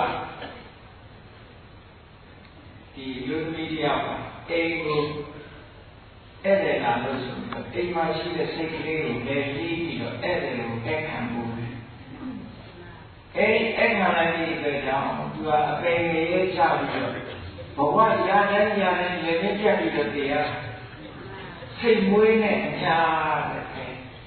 စိတ်မွေးနဲ့အညာဆိုစိတ်မွေးဆိုယူရည်ရတော့မဟုတ်ပဲဘဝပေါင်းမြောင်များစွာလို့ပြောနေတာဟုတ်တယ်ဘဝပေါင်းမြောင်များစွာဒီလိုခံရတယ်လို့ပြောနေတာအဲ့တော့စိတ်မွေးနဲ့အညာခံရတယ်ဆိုဟုတ်လားအမွေးထူရဲ့စိတ်ကိုပုံများနေမှာမဟုတ်စိတ်ဝဲသားဆိုရင်အမွေးငယ်အောင်မယ်နော်အဲ့ဒါလို့ဘဝပေါင်းမြောင်များစွာတစ်ချိန်တစ်ခါမှားလိုက်တာလေးနဲ့ခံရတဲ့အချက်ကနေရမှာဒီလိုခံရတဲ့အဲ့တော့သွားရောဘာဖြစ်လို့လဲဆိုဘလို့တဲ့နာကိုလုံးပြလိုက်ပြီးသွားတာပဲဒီတိုင်းနော်ဒီဒါကြောင့်လို့မလုံးတဲ့နာနဲ့လုံးတဲ့နာခွဲခြားပြီးကိုအရေးကြီးဘူးလားသိရေးကြီးတာပေါ့ညာမှားသွားနိုင်တယ်လေမှားသွားတယ်တချို့အရေးတော့စီးပြီးဝါပြတောင်းနေနေကြီးလူတွေရွေးမှာရှိဟုတ်ကဲ့စီးပြီးဝါပြကနေပြီးနွားဖြစ်ကုန်ဒုက္ခရအောင်ဘယ်အရာပဲရှိရှိစိတ်ဟာစိတ်အကုသိုလ်အကုသိုလ်နော်အကုသိုလ်ဆိုတာနည်းနည်းလေးလုပ်လည်းပဲနည်းနည်းများများလုပ်လည်းများများကိုယ်တဏ္ဍာမှာပြီးသွားတော့ကုသိုလ်ဖြစ်ပြီးအကုသိုလ်ဖြစ်ကိုယ်နဲ့ကိုယ်လုံးကကိုယ်နဲ့ပဲသက်ဆိုင်သူရဲ့စိုက်တတိတွေကကိုယ့်ရဲ့စိတ်အစဉ်ထဲမှာကိန်းသွား ကိတော်ရဲ့ဆိုတာစဉ်းစားကြည့်လေငယ်ရင်ကသင်ထားတဲ့ပညာရဲ့ခါတည်းပြန်တွေးမပေါ်ဘူးလားငယ်ငယ်တော့တွေးတဲ့အကြောင်းအရာတွေပြန်စဉ်းစားလိုက်တော့ကြောက်သွားတာမဟုတ်ဘူးဆိုတာသင်ရှားတယ်နော်အဲ့ဒါလည်းကိုလုပ်တဲ့တည်းကကြောက်သွားမှာမဟုတ်ဘူးကြောက်မသွားလို့ပြန်ပေါ်လာရင်မကောင်းတဲ့စိတ်ခံပြီးရောအေးဒါကြောင့်လို့လုံးတဲ့နာနဲ့လုံးတဲ့နာကိုပြီးဖို့ပညာဟာအဲ့ဒါမှဘဝတရားကြီးသွားဖို့ရတယ်ဒီခေါင်းအားဟာသိအရေးကြီးတယ်အဲ့ဒီပညာရပြီဆိုလို့ရှိရင်ဒီတော့ခဏပြောတဲ့အခက်ခဲတွေကျော်သွားနိုင်ပါဘယ်လိုဆိုလို့အခက်ခဲတွေကျော်သွားနိုင်ကဲတော့တစ်ခုပြောကြအောင်နောက်တစ်ခုရှိရတဲ့ခေါင်းအားကဘာလို့ဆိုဝီရိယဗလလုံလခေါင်းအားလုံလခေါင်းအားဆိုတာလုံလဝီရိယရှိရမယ်မရှိဘူးဆိုလို့ရှိရင်စီးပွားဥစ္စာတော့မတိုးတက်နိုင်ဘူးလောကမှာလူတွေကလောကဝိရိယမရှိလို့မကြီးပွားတာလည်းအများကြီးပဲလောကဝိရိယရှိမှကြီးပွားအဲဒီဝိရိယခွန်အားချိုးတက်လာပြီဆိုလို့ရှိရင်အသက်ဝေဝမ်းကြောင်းဆိုတဲ့ဒီခက်ခဲလေးကြော်သွားဖို့ခက်တယ်နတ်တွေမပြည့်ဖို့ဆိုတာလည်းခက်တယ်အေးတတ်တဲ့နေရာဝေဖို့ဆိုတာလည်းခက်တယ်ဒီတရားကိုမကြောက်ဖို့ရင်ဆိုင်ရဲဖို့ဆိုတာလည်းခက်တယ်နောက်ဒုက္ခရိဘဝကလွတ်ဖို့ဆိုတာလည်းခက်တယ်ဝိရိယဆိုတာဘယ်နာမှအရေးကြီးတယ်။လောကီစီးပွားရေးနဲ့ပတ်သက်တဲ့ဝိရိယကတော့ဘာလို့ဆိုဥဋ္ဌာဏနာစီးပွားတိုးတက်ဖို့ဝိရိယရှိရတယ်။ဥဋ္ဌာဏနာကဝိရိယရှိရမယ်ဆိုစီးပွားရေးကိုရှားပြီးဆိုလို့ရှိရင်သူများတဲ့ပုံပြီးကြိုးစားအထောက်မှုရှိရတယ်။ဒါပြီးကြိုးစားအထောက်ရုံနဲ့ရတာလို့ဆိုရဖို့ကလည်းဘာလို့ဒီလိုအပ်တယ်ဆိုရင်ခုနဝိရိယကလည်းကျိုးစားရုံနဲ့မရရတဲ့ကြောင့်ဘာလို့လို့ဆိုရင်လုပ်ငန်းကျွမ်းကျင်မှုဆိုတာလို့လေ။လက်ဆောင်များဒါပါထည့်ဟောတာ။အလုံးလုံးတဲ့ဆိုတဲ့နေရာမှာနံပါတ်1လုပ်ငန်းကျွမ်းကျင်မှုရှိရမယ်။နံပါတ်2ကျွဲကောင်းရမယ်။နံပါတ်3ဤပညာသိရမယ်ဟော။ဒီပင်ဆိုင်ပါလို့ဘယ်ဒီဝိုင်းရဲလို့ဟောဒီ3နဲ့ဖွဲ့စည်းထားတာဒီကျိုးစားမှုဆိုတာဟုတ်လား။ကျိုးစားမှုဆိုတဲ့နေရာမှာလုပ်ငန်းကျွမ်းကျင်မှုရှိရမယ်၊ဇွဲကောင်းမှုရှိရမယ်၊ဤပညာရှိရမယ်။ဒါမြတ်စွာဘုရားတော်ရဲ့ဒီပေါင်း2500ဟောခဲ့တဲ့တရားပါ။စာပေပြောလို့ရှိရင်တက်ခေါဆိုတဲ့နေရာကျွမ်းကျင်တယ်။အနလကောဇွဲကောင်းတယ်။ဥပါယဝိမန္တဤပညာရှိရမယ်။အဲ့ဒီလိုမဟုတ်ဘဲနဲ့ကျိုးစားရင်ကျိုးစားစဉ်းစားနေမရှိရတဲ့လုပ်ရင်မမှန်နေဖြစ်နိုင်တယ်ဖြစ်နိုင်တယ်မအောင်မြင်နိုင်ဘူးလုပ်တိုင်းတော့မရဘူးဟုတ်ကဲ့ဒါကြောင့်ဝိရိယဆိုတဲ့နေရာမှာဒီပညာကိုကြိုးစားမှုကျွမ်းကျင်မှုဒါတွေပါတယ်မှန်တယ်ဒါတော့ဒီစီပွားရေးနဲ့ပတ်သက်တာဟောမြတ်စွာဘုရားကဒီနေရာမှာဆုံးတဲ့ဝိရိယကဘာလို့ဆိုလို့ရှိရင်ကိုယ်တဏ္ဍာမှာမကောင်းမှုအကုသိုလ်တွေမဖြစ်အောင်ကြိုးစားရမယ်။တခုဟုတ်ကဲ့။ကုသိုလ်ကောင်းမှုတွေများများဖြစ်အောင်ကြိုးစားရမယ်။ဟာဒီတစ်ခုမြတ်စွာဘုရားအကြည့်ကထားဟောတယ်။ဟုတ်တယ်ဘောဘုရားရလာလို့ရှိရင်သာဝနေတစ်ခုလေလို့သာဝနေလို့ရင်ကုသိုလ်ဖြစ်အောင်လုပ်ရတာပဲ။ဈေးရောင်းတဲ့ကုသိုလ်ရအောင်ကြောင်းရတာပဲ။ဈေးအောင်ဥပမာပဲကဲတပည့်ချိုးတယ်ခွက်တယ်ဆိုတော့တပည့်ချိုးတယ်ခွက်တယ်ဆိုရင်ဒီတောင်းကြတဲ့လူတွေကောင်းကောင်းတောင်းကြပါလေတန်တန်ချမ်းလုပ်တယ်ကောင်းကောင်းလုပ်တယ်မကောင်းတာတွေမထည့်ဘူးကောင်းတာတွေဒီဆိုင်ပြီးလုပ်ပြီးသူတန်ရတာမိုးနဲ့ရောင်းတာဟုတ်ကဲ့ခွက်ကစားပြီးတန်တန်ရှင်းရှင်းစီးနေဒီဟာတွေတန်တန်နဲ့လုပ်တယ်ကိုတောက်တဲ့လူတွေကကျမ်းမာရေးနဲ့ဖြစ်တယ်လူတွေပျော်ရွှင်မှုလည်းရမယ်တန်တန်လေးလည်းတောင်းအောင်တော့မောင်းတာထည့်ဘူးနော်ပို့ရင်တခါတော့ကြားလိုက်တယ်တပည့်ချုပ်တယ်မှာမလိုင်းဆိုတာလေးထည့်တယ်ဒါထည့်လို့ဆိုရင်ဒီကလေးသုံးတဲ့ tissue တွေကိုရေဖြောထည့်အိမ်သားရဲ့ tissue ကြည့်လိုက်ရင်တော့မလိုင်းလိုပဲပေါ်ပြီးမှပြောတယ် အဲ့ဒီလိုတွေမလုပ်ဘဲနဲ့သတ်တတ်တဲ့များဟုတ်လားစေတနာနဲ့လုပ်လို့ရှိရင်ကုသိုလ်ရအေးဒါတော့ကြတဲ့လူတွေကောင်းပါလေဆိုတဲ့စေတနာနဲ့လုပ်လို့ရှိရင်ကုသိုလ်ပဲကုသိုလ်ဆိုတာလူကြီးတိုင်းပေးနေမှာကုသိုလ်ရတာမဟုတ်ဘူးမြတ်စွာဘုရားဒါနကောင်းမှုနဲ့ပတ်သက်ပြီးတော့ဘယ်လိုဟောတာလဲဆိုလို့ရှိရင်အေးပြီးရတဲ့ဆိုတာလည်းနောက်ဆုံးကုန်ကုန်ပြောမယ်အိမ်မှာရှိတဲ့ကိုစားတဲ့ပကံအိုးခွက်စသည်ဖြည်းနဲ့ကြောတဲ့အခါပါလာတဲ့နှင်းရနှင်းရလေးသတ္တဝါတွေဒါလေးစားကြပါစေဆိုတဲ့စေတနာလေး intention လေးပေါ့စိတ်ရည်စူးချက်ကလေးထားပြီးတော့ဆွမ်းမယ်ဆိုရင်တော့ကုသိုလ်ရတယ်ပြောတာကုသိုလ်ရအောင်ဆိုတာစိတ်ထားတတ်ဖို့ပဲအရေးကြီးတယ်ဟုတ်ကဲ့လားပေါ်ပြီးပြတာဒါမေတ္တာကာယမေတ္တာကိုခေါ်လမ်းသွားတဲ့ပုဂ္ဂိုလ်တွေကရုဏာတိစူးညီးရပါလေတဲ့ဆိုတဲ့မေတ္တာကာယနာနဲ့တန်ရှင်းလုပ်သွားတာနော်။ဒါလည်းကုသိုလ်ဆိုတာယူတတ်လို့ရှိရင်နေရာတစ်ခါမှရှိပါတယ်။မယူတတ်ရင်တော့ကုသိုလ်မရနိုင်ဘူးယူတတ်ရင်ကုသိုလ်ရနိုင်တယ်။အဲ့တော့ကုသိုလ်ရအောင်ကျိုးပန်းအားထုတ်မှုစိတ်ထဲမှာစိတ်ရဲ့ကျိုးပန်းအားထုတ်မှုကိုယ်ရဲ့ကျိုးပန်းအားထုတ်မှုအများကြီးရှိနေလို့လိုအပ်တယ်။အကုသိုလ်ကြတော့မဖြစ်အောင်ထိန်းသိမ်းဖို့လိုအပ်တယ်။မြတ်စွာဘုရားမဂ္ဂင်၈ပါးမှာသမ္မာဝါယာမလို့ဟောတာဒီနေရာမှာသူကိလေသာတွေကလွတ်ပြီးတော့နိဗ္ဗာန်ရတဲ့အဆင့်တန်းထိအောင်မရောက်တော့မှပဲအခြေခံအားဖြင့်အကုသိုလ်တွေငါမဖြစ်အောင်နေမယ်ဖြစ်လာလို့ရှိရင်ဖယ်ရှားနိုင်အောင်ကြိုးစားမယ်ဆိုတဲ့လုံလဝိရိယမျိုးမရှိတဲ့မလားရှိတဲ့ဒါလည်းမဟုတ်ဝိရိယဆိုတာဥပမာနဲ့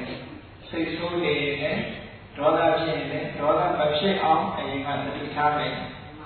တယောက်နဲ့တယောက်ဆက်ဆံပေါင်းနေကြတဲ့အခါစိတ်မဆိုးမိတော့ထိန်းသိမ်းထားအောင်ကြိုးစားရစိတ်မဆိုးမိအောင်ကြိုးစားရဒါဝိရိယပဲမတော်တဆစိတ်ဆိုးမိကြလို့ရှိရင်လည်းဉာဏ်ဉာဏ်စိတ်ဆိုးပြေအောင်ကြိုးစားဒါဝိရိယနောက်တစ်ခါကုသိုလ်မဖြစ်ဘူးသေးဘူးဆိုလို့ဖြစ်အောင်ကြိုးစားဖြစ်ပြီးလို့ရှိရင်ပို့ပြီးတော့ဒီကုသိုလ်စိတ်တွေတိုးလာအောင်ကြိုးစားဒီလိုကြိုးစားတာဝိရိယကလားလုံလဆွမ်းခွန်အားလို့ခေါ်တယ်အဲ့ဒီလုံလခွန်အားရှိလာပြီဆိုလို့ရှိရင်ဒီလိုကခဏပြောတဲ့အခက်အခဲကိုကျော်လာနိုင်တယ်ဒီခွန်အားနဲ့တွေ့တယ်ပြောနော်နောက်တစ်ခုလူတွေရှိရမယ့်ခွန်အားကဘာလို့လဲဒါအရေးကြီးတဲ့ခွန်အားကဘာအနဝိဇ္ဇပလာအပြစ်ကင်းတာကကြီးမားတဲ့ခွန်အားပြဖြစ်ဟုတ်တယ်လောကမှာလူတွေကအပြစ်ရှိနေလို့ရှိရင်လူတယောက်အချိန်ငယ်နေတာငါအပြစ်ရှိနေတယ်အပြစ်ရှိနေရင်ဘလောက်အာခံတဲ့ပုဂ္ဂိုလ်ပဲဖြစ်ဖြစ်သူစိတ်ကတိတ်ငယ်သွားပြီဟုတ်ကဲ့ဒါကြောင့်အပြစ်ကင်းတဲ့ခွန်အားမှာအမှန်တမ်းအရေးကြီးတယ်အပြစ်ကင်းရမယ်ကာယကံဝစီကံမနောကံဆိုတဲ့အပြစ်တွေတစ်ခုမှမကျူးလွန်နိုင်တဲ့အပြစ်ကင်းတဲ့ဘဝအပြစ်ကင်းတဲ့ခွန်အားကိုဒါကြတော့ဗာတဲ့တော့မလို့တတိနဲ့ကြည်ရတော့တတိနဲ့ဉာဏ်နဲ့ကြည့်ပြီးတော့အပြစ်ကင်းအောင်နေလို့ကိုယ်နော်ကာယဝစီကံမနောကံဆိုတဲ့အပြစ်တွေလောကမှာရှိတဲ့တရားဥပဒေနဲ့နောက်ထပ်ဥပဒေတွေနဲ့လည်းအပြစ်ကင်းအောင်နေရဒါအပြစ်ကင်းအောင်နေဆိုတဲ့နေရာမှာနော်အစိုးရရဲ့အုပ်ချုပ်ထားတဲ့ဥပဒေတွေရှိတယ်ဘယ်ပြစ်မှုနဲ့လည်းအပြစ်ကင်းအောင်နေရမယ်ဒီလိုဆိုတာအပြစ်မကင်းဘူးဆိုရင်ကိုခံရတာပဲအပြစ်ကင်းအောင်နေပြီးအတွက်တော့ခံရပြီအပြစ်ကင်းတဲ့ပုဂ္ဂိုလ်တွေခံရဒါကြောင့်အပြစ်ကင်းတာကခေါ်အားပြရတယ်ဥပမာနဲ့ပြောမယ်ဒီကကတော့ဝိတောက်ကားတွေရှိတယ်ပေါ့ဒီဝိတောက်ကားတွေကဒါဥပဒေနဲ့မညီလို့အစိုးရတွေကအရေးယူပြီးဆိုတဲ့အခါကျဝိတောက်ကားရှိတဲ့လူတွေပါတော့ဘုန်းကြီးတို့ကမှလာပြီးပြောတယ်ဝိတောက်ကားနဲ့လဲပါဒီကားကြီးမကောင်းဘူးတဲ့ဘုန်းကြီးကပြန်ပြောလိုက်တယ်ငါဥပဒေကောင်းမယ်နေပါမယ် ငါဥပဒေပေါ်ကနေဒီကားစုပ်တွေပြီးတဲ့သေးပါလေကွာအဲ့လိုပြောပြီးမကြအောင်တက္ကလာနေကြတယ်တော့ဖြစ်ခင်းတော့ဘာဖြစ်နော်အပြစ်မကင်းဘူးဆိုရင်ခံရမှာလေအေးလောကလည်းဖြစ်ဖြစ်တန်တရားပဲဖြစ်ဖြစ်ခင်းအောင်ဒီလိုဆိုလို့ရတယ်အပြစ်ကင်းတာကခေါင်းအားပြရတယ်နော်ဒါဥပမာတစ်ခုပြောပြချမ်းကိစ္စတွေမှာအပြစ်ကင်းအောင်နေနိုင်ရပြစ်ကင်းအောင်နေရင်အနောက်ဝိသကလာခေါင်းအားပြရတယ်အဲ့ဒီခေါင်းအားရလာပြီဆိုရင်ခုနအခက်အခဲတွေပုံပြောတော့တယ်နောက်တစ်ခုကဘာလဲဆိုရင်သင်္ကာကပ္ပလာစီယုံကြီးခေါ်မှာဒါလူတိုင်းလူတိုင်းမှာစီယုံကြီးရှိတယ်နော်လူတွေကထင်ကြတယ်ဒီနိုင်ငံရေးလုံးဝစီယုံကြီးလို့ဒီလိုအောင်းတယ်မဟုတ်လူဆိုတာအသိခွဲတဲ့နေတာစီယုံကြီးခေါ်အားမှာရှိရတယ်လူကအပေါင်းနဲ့ရှိရတယ်နော်မင်္ဂလာစီယုံကြီးခေါ်အားရသော်လာပြအဲ့ဒါကိုစာပေလို့သင်္ကာကပ္ပလာလို့ခေါ်တယ်စီယုံကြီးခေါ်အားကိုမိသားစုထဲမှာလည်းစီယုံကြီးခေါ်အားပြတ်သွားပြီဆိုလို့ရှိရင်စီဝေးပြကြသွားနိုင်တယ်အချင်းချင်းပြတာလည်းခါချောသွားတယ်စီဝေးခေါ်အားဆိုတဲ့နေရာထဲမှာလိုအပ်တယ်လူဆိုတာအပေါင်းအသင်းနဲ့နေတာဖြစ်တဲ့အတွက်ကြောင့်စီဝေးခေါ်အားရှိအဲ့ဒီစီဝေးခေါ်အားကိုလက်ဆောင်များ၄မျိုးပြတာနဂတိကဒါနပေးရကံပေးရကံလည်းစီဝေးခေါ်အားနဲ့ဟုတ်တယ်ဟုတ်တော့ကိုရှိတာဆိုတော့ကိုယ်ရေလာတယ်ကျွေးလိုက်တယ်မွေးလိုက်တယ်ဒါပေးတယ်ပဲ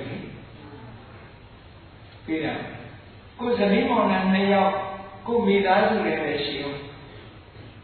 ဟုတ်လားကိုယ်တရားသွားတဲ့အခါကျတော့ကောင်းတာလေးပြီးဝဲလာတယ်သူ့အတွက်သူကလည်းတွေ့ကောင်းတာလေးပြီးရင်တော့စားကြလေးပါလေးကစားပြီးသူ့အတွက်ဆိုဝဲလာကဲလို့တယောက်တယောက်ဝဲပြီးတော့ပေးတဲ့ကဏ္ဍလေးတွေလုပ်နေမယ်ဆိုလို့ရှိရင်မေတ္တာစေတနာပို့မခိုင်လေးတွေထို့တူပဲလက်ရှိတွေထို့သာသမီဖြစ်လာလို့ရှိရင်ကိုမိဘကဘာလေးဖြစ်ဖြစ်သွားပေးတော့အမေရဲ့จิตနာမจิตနာဘူးလားကိုယ်ကိုယ်မိဘဖြစ်ပြီးဆိုရင်သာသမီဖြစ်တာတန်ဖိုးရှိပြီးဖြစ်စီမရှိပြီးဖြစ်စီကိုယ်ပေါ်မှာလူဆိုင်ပေါ်ရတယ်ဆိုရင်မိဘရဲ့စိတ်နှလုံးမှာမေတ္တာဓာတ်ကြီးဖုံးသွားတာဟုတ်ကဲ့အဲ့ဒါကြောင့်လို့ဒါနဆိုတာစီယိုရေးထဲမှာအအားကောင်းဆုံးနေတယ်။လက်တော်များဘလောက်ပြောင်းဟောတာလို့အကျန္တသဗ္ဗနံဒါနံဒါနံသဗ္ဗချာသံတယ်။အကျန္တသဗ္ဗနံဆိုတာမရင်ရှိတဲ့လူတော်ရင်ရှိစေနိုင်တယ်။တကယ်ကိုချိုးမဲ့ပြီးတော့ကိုအပေါင်းအသင်းနဲ့လူတယောက်ချိုးမဲ့နေမပြည့်စုံရှာကိုယ်ကိုညီလိုက်တယ်ထောက်ပံ့လိုက်တယ်ဉာဏ်ထောက်ပံ့အဲ့လိုကိုညီထောက်ပံ့လိုက်တယ်နောက်ဆုံးမှပစ္စည်းနဲ့မထောက်ပံ့တော့ပါပဲဟေးငယ်ချင်းဒါတော့ဒီလိုလေးမိတ္တတိထားတာလေးတော့မလုပ်နဲ့ဒါလေးလုပ်ဆိုတော့အကျဉ်းဉာဏ်နဲ့ထောက်ပံ့ကျေးဇူးတင်တယ်ကျေးဇူးတင်ကောင်းတဲ့အကျဉ်းဉာဏ်လေးတွေပေးတာဒါမဲ့ဌာနလည်းပါလာပဲကောင်းတဲ့ဉာဏ်လေးပေးတယ်လွားတဲ့အခါလေးအကူကြီးလေးပေးတယ်ဟောဒါကဒါကြောင့်ပေးခဲ့တဲ့ဒီအောင်မြင်ရေးဆိုခုခေတ်တော့ပိုးတော့မှထင်ရှားတယ်နော်ဒီခေတ်ဖြစ်ဖြစ်ဒီတိုင်းဟာပဲအတူတူပါမယ်ပေးရင်အောင်မြင်တာပဲဟုတ်ကဲ့ပေးတယ်အကုန်လုံးအစင်ချောတယ်အခုခေတ်ကြီးပိုသိမှာပေါ့နော်ဒီတဲ့ကြောင့်လို့ဌာနဆိုစီယုံရေးတဲ့အအားတစ်ခုကိုယ်အလုပ်အောင်မြင်ဖို့ရတဲ့အအားတစ်ခုမြတ်စွာဘုရားဟောခဲ့တာနော်ဘုရားဟောတဲ့တရားတွေလူတွေရှိနေတဲ့ဉာဏ်ဖန်နေမှာပဲလောကမှာလူတွေမရှိတော့ဘူးဆိုရင်တော့ဒါလူဆိုတာဟိုးလုံးခဲ့တဲ့ကဘာဥကလူဘုရားရဲ့တရားတွေပေါင်း1500လူဒီကနေ့တူပဲဟုတ်ကဲ့လူဆိုတာဒီတိုင်းဖြစ်တယ်ကောင်းတယ်ဒါကြောင့်လို့မြတ်စွာဘုရားကဒါနဆိုတာစီယုံရေးထဲမှာအရေးကြီးတဲ့ဟာတစ်ခုမိသားစုအချင်းချင်းတောင်မှပဲဒါနဆိုတာပါရတယ်သူတွေကဒါနဆိုရင်တော့ဘုန်းကြီးတွေထူတာလို့တော့လိုအောင်သိနေကြတာဟုတ်တယ်ဒါနဆိုပေးရတာနော်အဲ့ဒါအရေးကြီးတယ်နောက်တော့ နောက်တစ်ခုကဘာလို့ဆိုရင်တချို့ကပေးရကမ်းတာနဲ့တန်ဖိုးထားတာရှိတယ်။ဘာလို့ဆိုလို့ရှိရင်ကြီးပြောတာကျင်နာတဲ့စကားမျိုးနဲ့ပြောတာပေရဝိသလို့ခေါ်တယ်။စကားပြောရင်ဘယ်တော့မှရဲရဲဆဲဆဲမပြောနဲ့။သူတစ်ပါးခံတာတဲ့စကားလုံးသူတစ်ပါးခံတာတဲ့အတန်မျိုးနဲ့ပြော။နည်းနည်းမာမာကြောပြောလိုက်လို့ရှိရင်ပေးတာတဲ့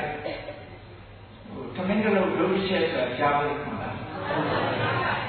တချို့ကြတယ်ရင်းကြီးပြောတာကိုပိုးတန်ပို့ထားတယ်ပြီးတာတန်းတယ်ပိုးတန်ပို့ထားတယ်ဒါကြောင့်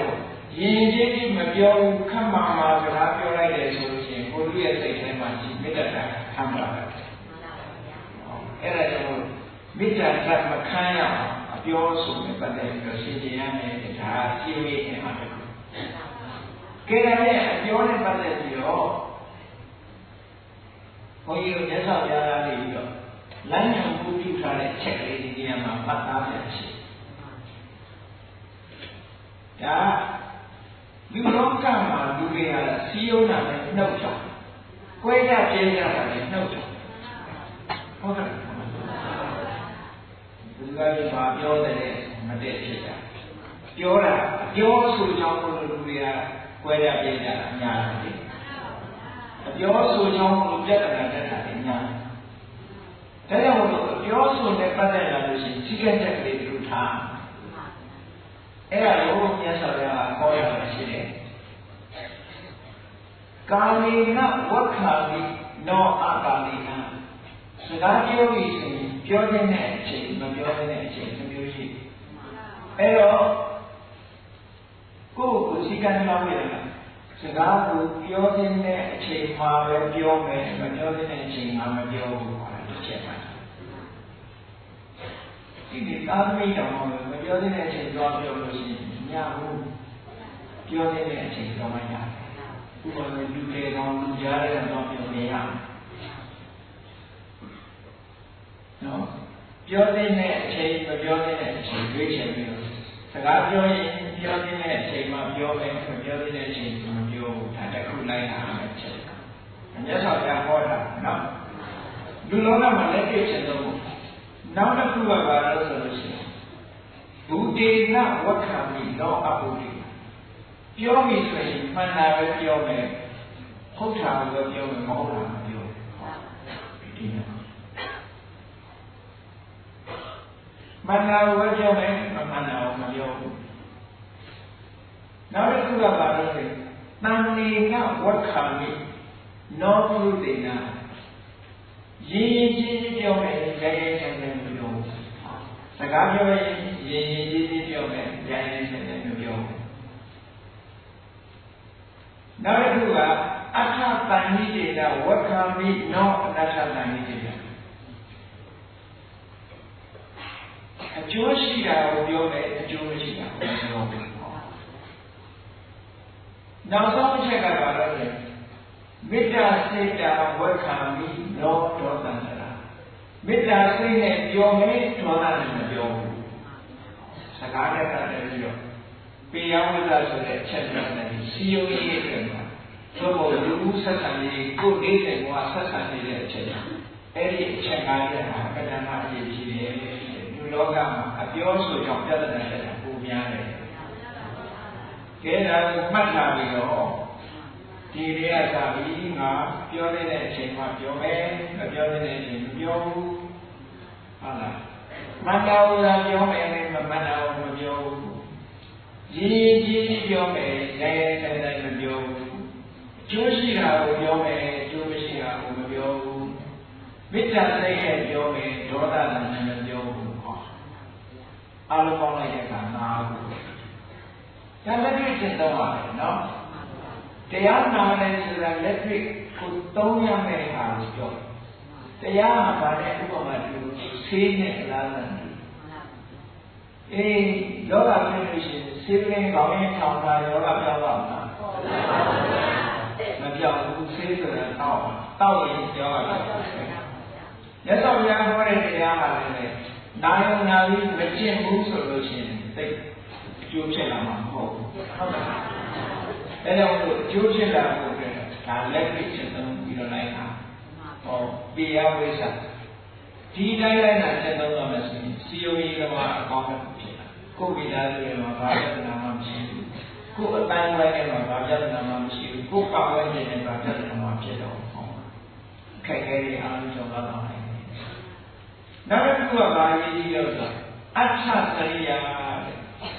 သူ့မှာကိစ္စဝိသရှိရင်ကုညီလောက်နိုင်မှုမှာဒါအရေးကြီးတယ်တချို့မိသားစုထဲမှာသတိမောင်နှံတယောက်တော့တွက်ကတ်တာရှိတယ်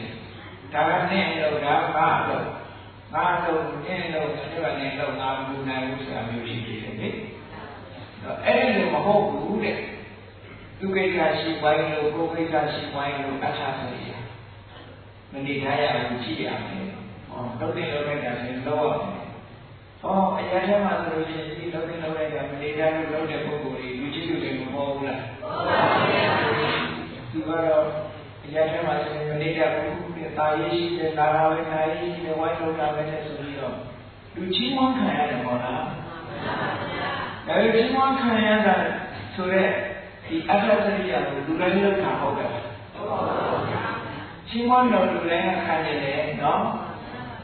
လောက်ပါဆိုရင်တော့လူတိုင်းလောက်နိုင်မှာမလုပ်နိုင်တော့အကြောင်းမျိုးမျိုးပြတယ်မအားလို့မလုပ်ရှုပ်နေလို့ဟုတ်လားအလုပ်ဆိုတာသူကသူရှုပ်ရင်ရှုပ်နေတာမရှုပ်ရင်လည်းရှင်းနေတာပဲဟုတ်ကဲ့လုပ်ချင်ပြီဆိုရင်လုပ်တာပဲလေအဲဒါကြောင့်အဋ္ဌစရိယာဆိုတာတူတူကူညီပေးရမျိုးတာပဲစီယိုကြီးရဲ့ခေါင်းအားပြရတယ်နောက်တစ်ခုအရေးကြီးတော့ကဘာလို့ဆိုလို့တမန်နဲ့တတ်ဒီလိုမှထင်သေးပြီးအောက်တန်းသားလို့ဆက်ဆံကိုယ်နဲ့တည်းဆက်ဆံလူကိုဥပမာပဲဒီကတော့ပစ္စည်းရှိငါပစ္စည်းရှိငါကဆက်ဆံထားတယ်ပြောဆက်ဆံထားတယ်အောက်တန်းသားလို့ပြောပြီးမဆက်ဆံသူကအလုပ်သမားငါကအလုပ်ရှင်လူအောက်တန်းသားပေါ့ပြီးအဲ့လိုမဆက်ဆံဟုတ်ကဲ့တန်းလူထားပြီးဆက်ဆံနိုင်ရတယ်အဲ့လိုဆက်ဆံနိုင်တာကိုတမန်တော်တာလို့ခေါ်တယ်ကောင်းပြီအခုပြောတဲ့သင်္ကာရဗလာစီဝီခွန်အားကိုရဝေရတယ်ခေါ်ဒီအချက်လေးတွေကိုနိုင်တာပါလို့ညှိနှိုင်းတာဒါကိုသင်္ကာဟဝတ္ထုတရား၄ပါးလို့လည်းခေါ်တယ်သင်္ကာဟဝတ္ထုဆိုတာစီယုံခြင်းရဲ့ကောင်းကြောင်းတရား condition of organization condition for organization condition ဒါတွေကတကယ်အရေးကြီးတယ် organization လို့ပြောရတယ်ဟောတာအသိအရေးကြီးတဲ့အချက်တွေလို့ပြောတခါတော့မြတ်စွာဘုရားတစ်ထက်ကဟတ္ထကလို့ခေါ်တယ်အာရဝီကြီးကမင်းသားတယောက်ရှိတယ်အဲ့ဒီမင်းသားတွေကဟတ္ထကဆိုတာမြန်မာလိုပြန်မယ်ဆိုရင်လက်ပြောင်းမင်းသားလို့ပြောအောင်ပေါ့ပထမဆုံးကသူလူလက်ထဲရောက်သွားလူအာရဝလူကြီးကိုစားဖို့တော့ဆက်ခံတယ်မင်းသားလေးအာရဝလူကြီးကမြတ်စွာဘုရားတရားနာလို့သောတာပန်ဖြစ်သွားတဲ့အခါကျတော့အဲ့ဒီလူမင်းသားလေးကိုလက်ခံပြီးတော့မစားတော့ဘူးဘုရားလက်ထဲထည့်လိုက်တာအဲ့ဒါကြောင့်လို့သူကထထကလို့ခေါ်တာဘလူလက်ကနေဘုရားလက်ရောက်သွားတယ်မင်းသားလေးအဲ့ဒီမင်းသားလေးကအသက်ကြီးတဲ့အခါကျတော့ဒီလိုရောက်လာတဲ့အခါကျတော့ဘုရားတရားနာကိုယ်ပဲလေဥပဒနာသူ့ရဲ့ခြံရံ900ရှိအဲ့ဒီ900ထဲမှာသူကတေဆိုတေရှင်ဆိုရှင်တော့ဆိုတာမျိုးလို့တခါနဲ့ထွက်ပြီးသူ့ကိုသိသိစားကြတယ်ဆိုတော့မြတ်စွာဘုရားကသူ့ကိုမေးတယ်ဟာတကားတဲ့မင်းပြည်ကလည်းတဲကြည့်ညွတ်တာပဲ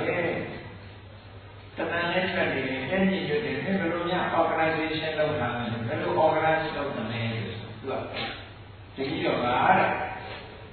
ပြီးတာတန်းတာကြိုက်တဲ့လူကိုပေးကမ်းပြီးတော့ဆက်ဆံတယ်တချို့ကပြီးတာကကိုအလေးထားဘူးတဲ့စကားရှိလို့လာပြောတာကြိုက်တယ်အဲ့ဒီပုဂ္ဂိုလ်မျိုးနဲ့စကားရှိလို့လာပြောပြီးတော့စီယုံတယ်တချို့ပုဂ္ဂိုလ်ပေးတာလည်းအလေးထားဘူးစကားရှိလို့ပြောတာလည်းတော့အလေးထားဘူးသူကိစ္စရှိဝိုင်းလို့ကိုယ်ကိစ္စကိုဘောထားပြီးဆောင်ရွက်ရင်အမှန်တမ်းရှင်းတယ်ဆိုရင်အဲ့ဒီပုဂ္ဂိုလ်တွေပြီးတော့ဆောင်ရွက်ပေးတယ်တချို့ပုဂ္ဂိုလ်ကဒါတွေကိုဘယ်မှအရေးထားဘူးအောက်ကန်းချပြီးဆက်ဆံရင်စိတ်ကမာကြီးတယ်ဒါကြောင့်တပည့်တော်ကသူတို့အောက်ကန်းချပြီးဆက်ဆံဘူးကိုယ်နဲ့ဓာတ်ထုတ်ထားပြီးတော့ဆက်ဆံတယ် ဒီနည်းနဲ့ပြီးတော့ဒီပြည့်တတ်ကိုစီယုံထားတာပါလက်ဆောင်ကြဒီလိုဟောဖို့ဒီလိုလျှောက်ထားတယ်အေးဒါကြောင့်မလို့သင်္ဃာဝတ္ထုတရားတွေပါဆိုဒီ organization ရဲ့ကောင်းဆုံးချက်လေးတွေနဲ့တာရသော်များတဲ့ကလည်းလူလောကစီယုံနေဒီရေးချက်နဲ့ပဲစီယုံအောင်ပဲဒီနေ့ခေတ်နဲ့စီယုံရေးကောင်းသမားဖြစ်ခြင်းဒီဟာလည်းပဲစီယုံအောင်ဟောတာနဲ့စီယုံလို့ရှိရင်အောင်မြင်တယ်မေတ္တာနဲ့အောင်မြင်တာနော်အကျိုးစိတ်ဓာတ်ကိုအောင်မြင်နိုင်တယ်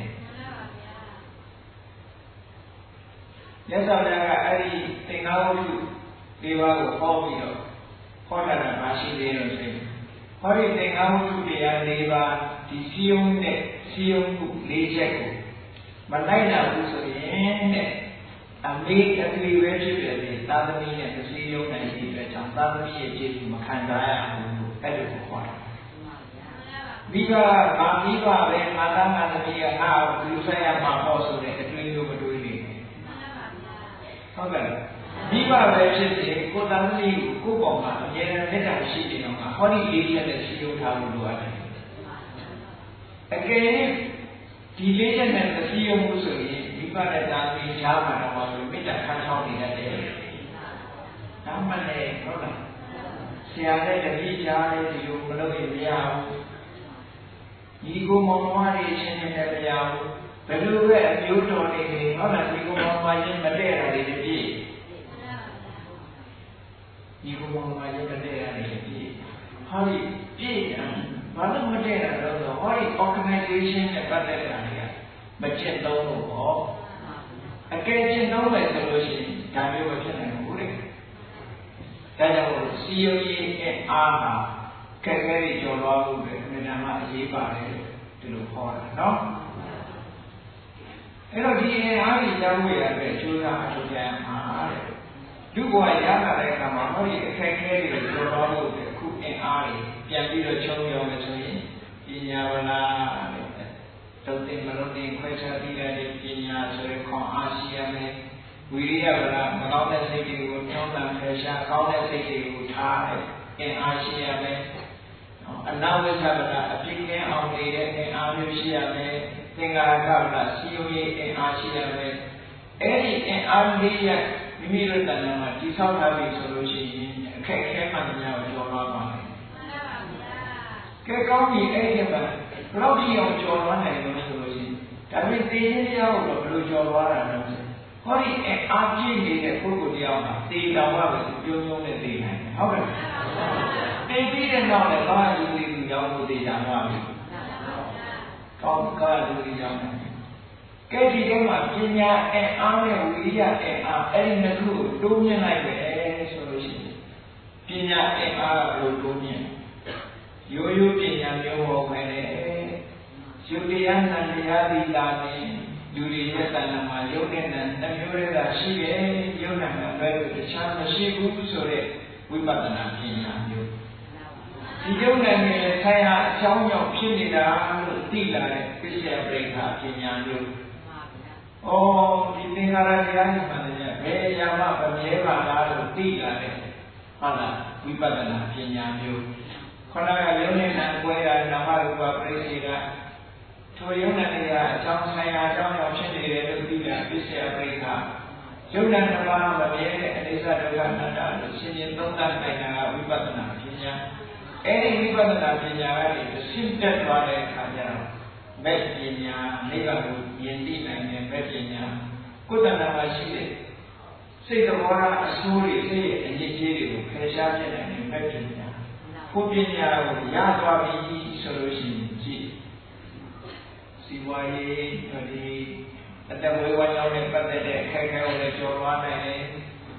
ဟုတ်လားနံပါတ်ပြတာကိုလည်းသူ့မှာ view site တွေမရှိတော့ဘူးအေးတဲ့နေရာမဝင်လာတဲ့ view site တွေမရှိဘူးသိချင်းတရားကိုလည်းကြောက်လန့်စရာမလိုတော့ဘူးနောက်ဆုံးမှာဒုတိယကိုရောက်ဖို့ဆိုတာလည်းကြောက်လန့်စရာမလိုဘူးအကုန်လုံးကိုကျော်လွှားသွားတယ်အဲ့ဒီဉာဏ်ပညာမျိုးဗက်ပညာပုပ္ပညာဆိုတဲ့ပညာမျိုးရှိကိုရောက်သွားလို့ရှိရင်ဒီဘဝတစ်ခါသေးပြီးရင်နောက်တစ်သေးစရာအကြောင်းရှိတော့သိခြင်းတရားဆိုအခက်အခဲကိုကျော်လွှားပါနိုင်တယ် ဝိရိယကလည်းမဖြစ်သေးတဲ့အာဟုတွေမဖြစ်အောင်ကြိုးစားရမယ်ဖြစ်ပြီးသားအာဟုတွေကိုဖယ်ရှားဖို့ကြိုးစားရမယ်မဖြစ်သေးတဲ့ကုသိုလ်တွေဖြစ်အောင်လုပ်ရမယ်ဖြစ်ပြီးတဲ့ကုသိုလ်တွေ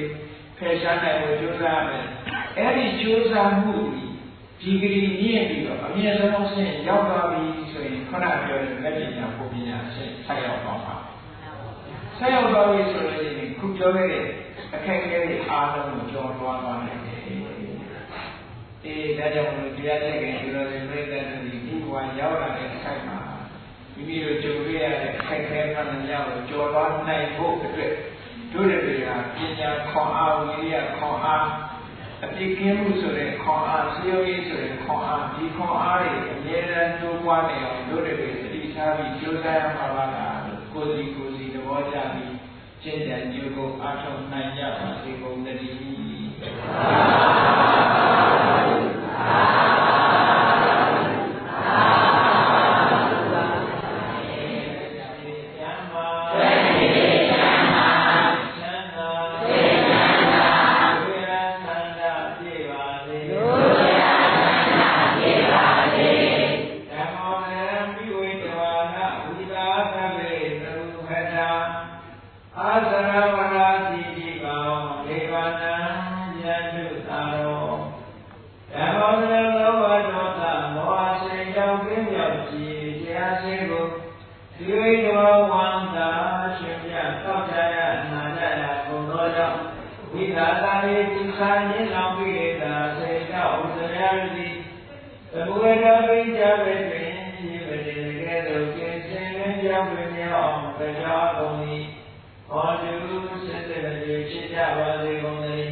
နိဗ္ဗာန်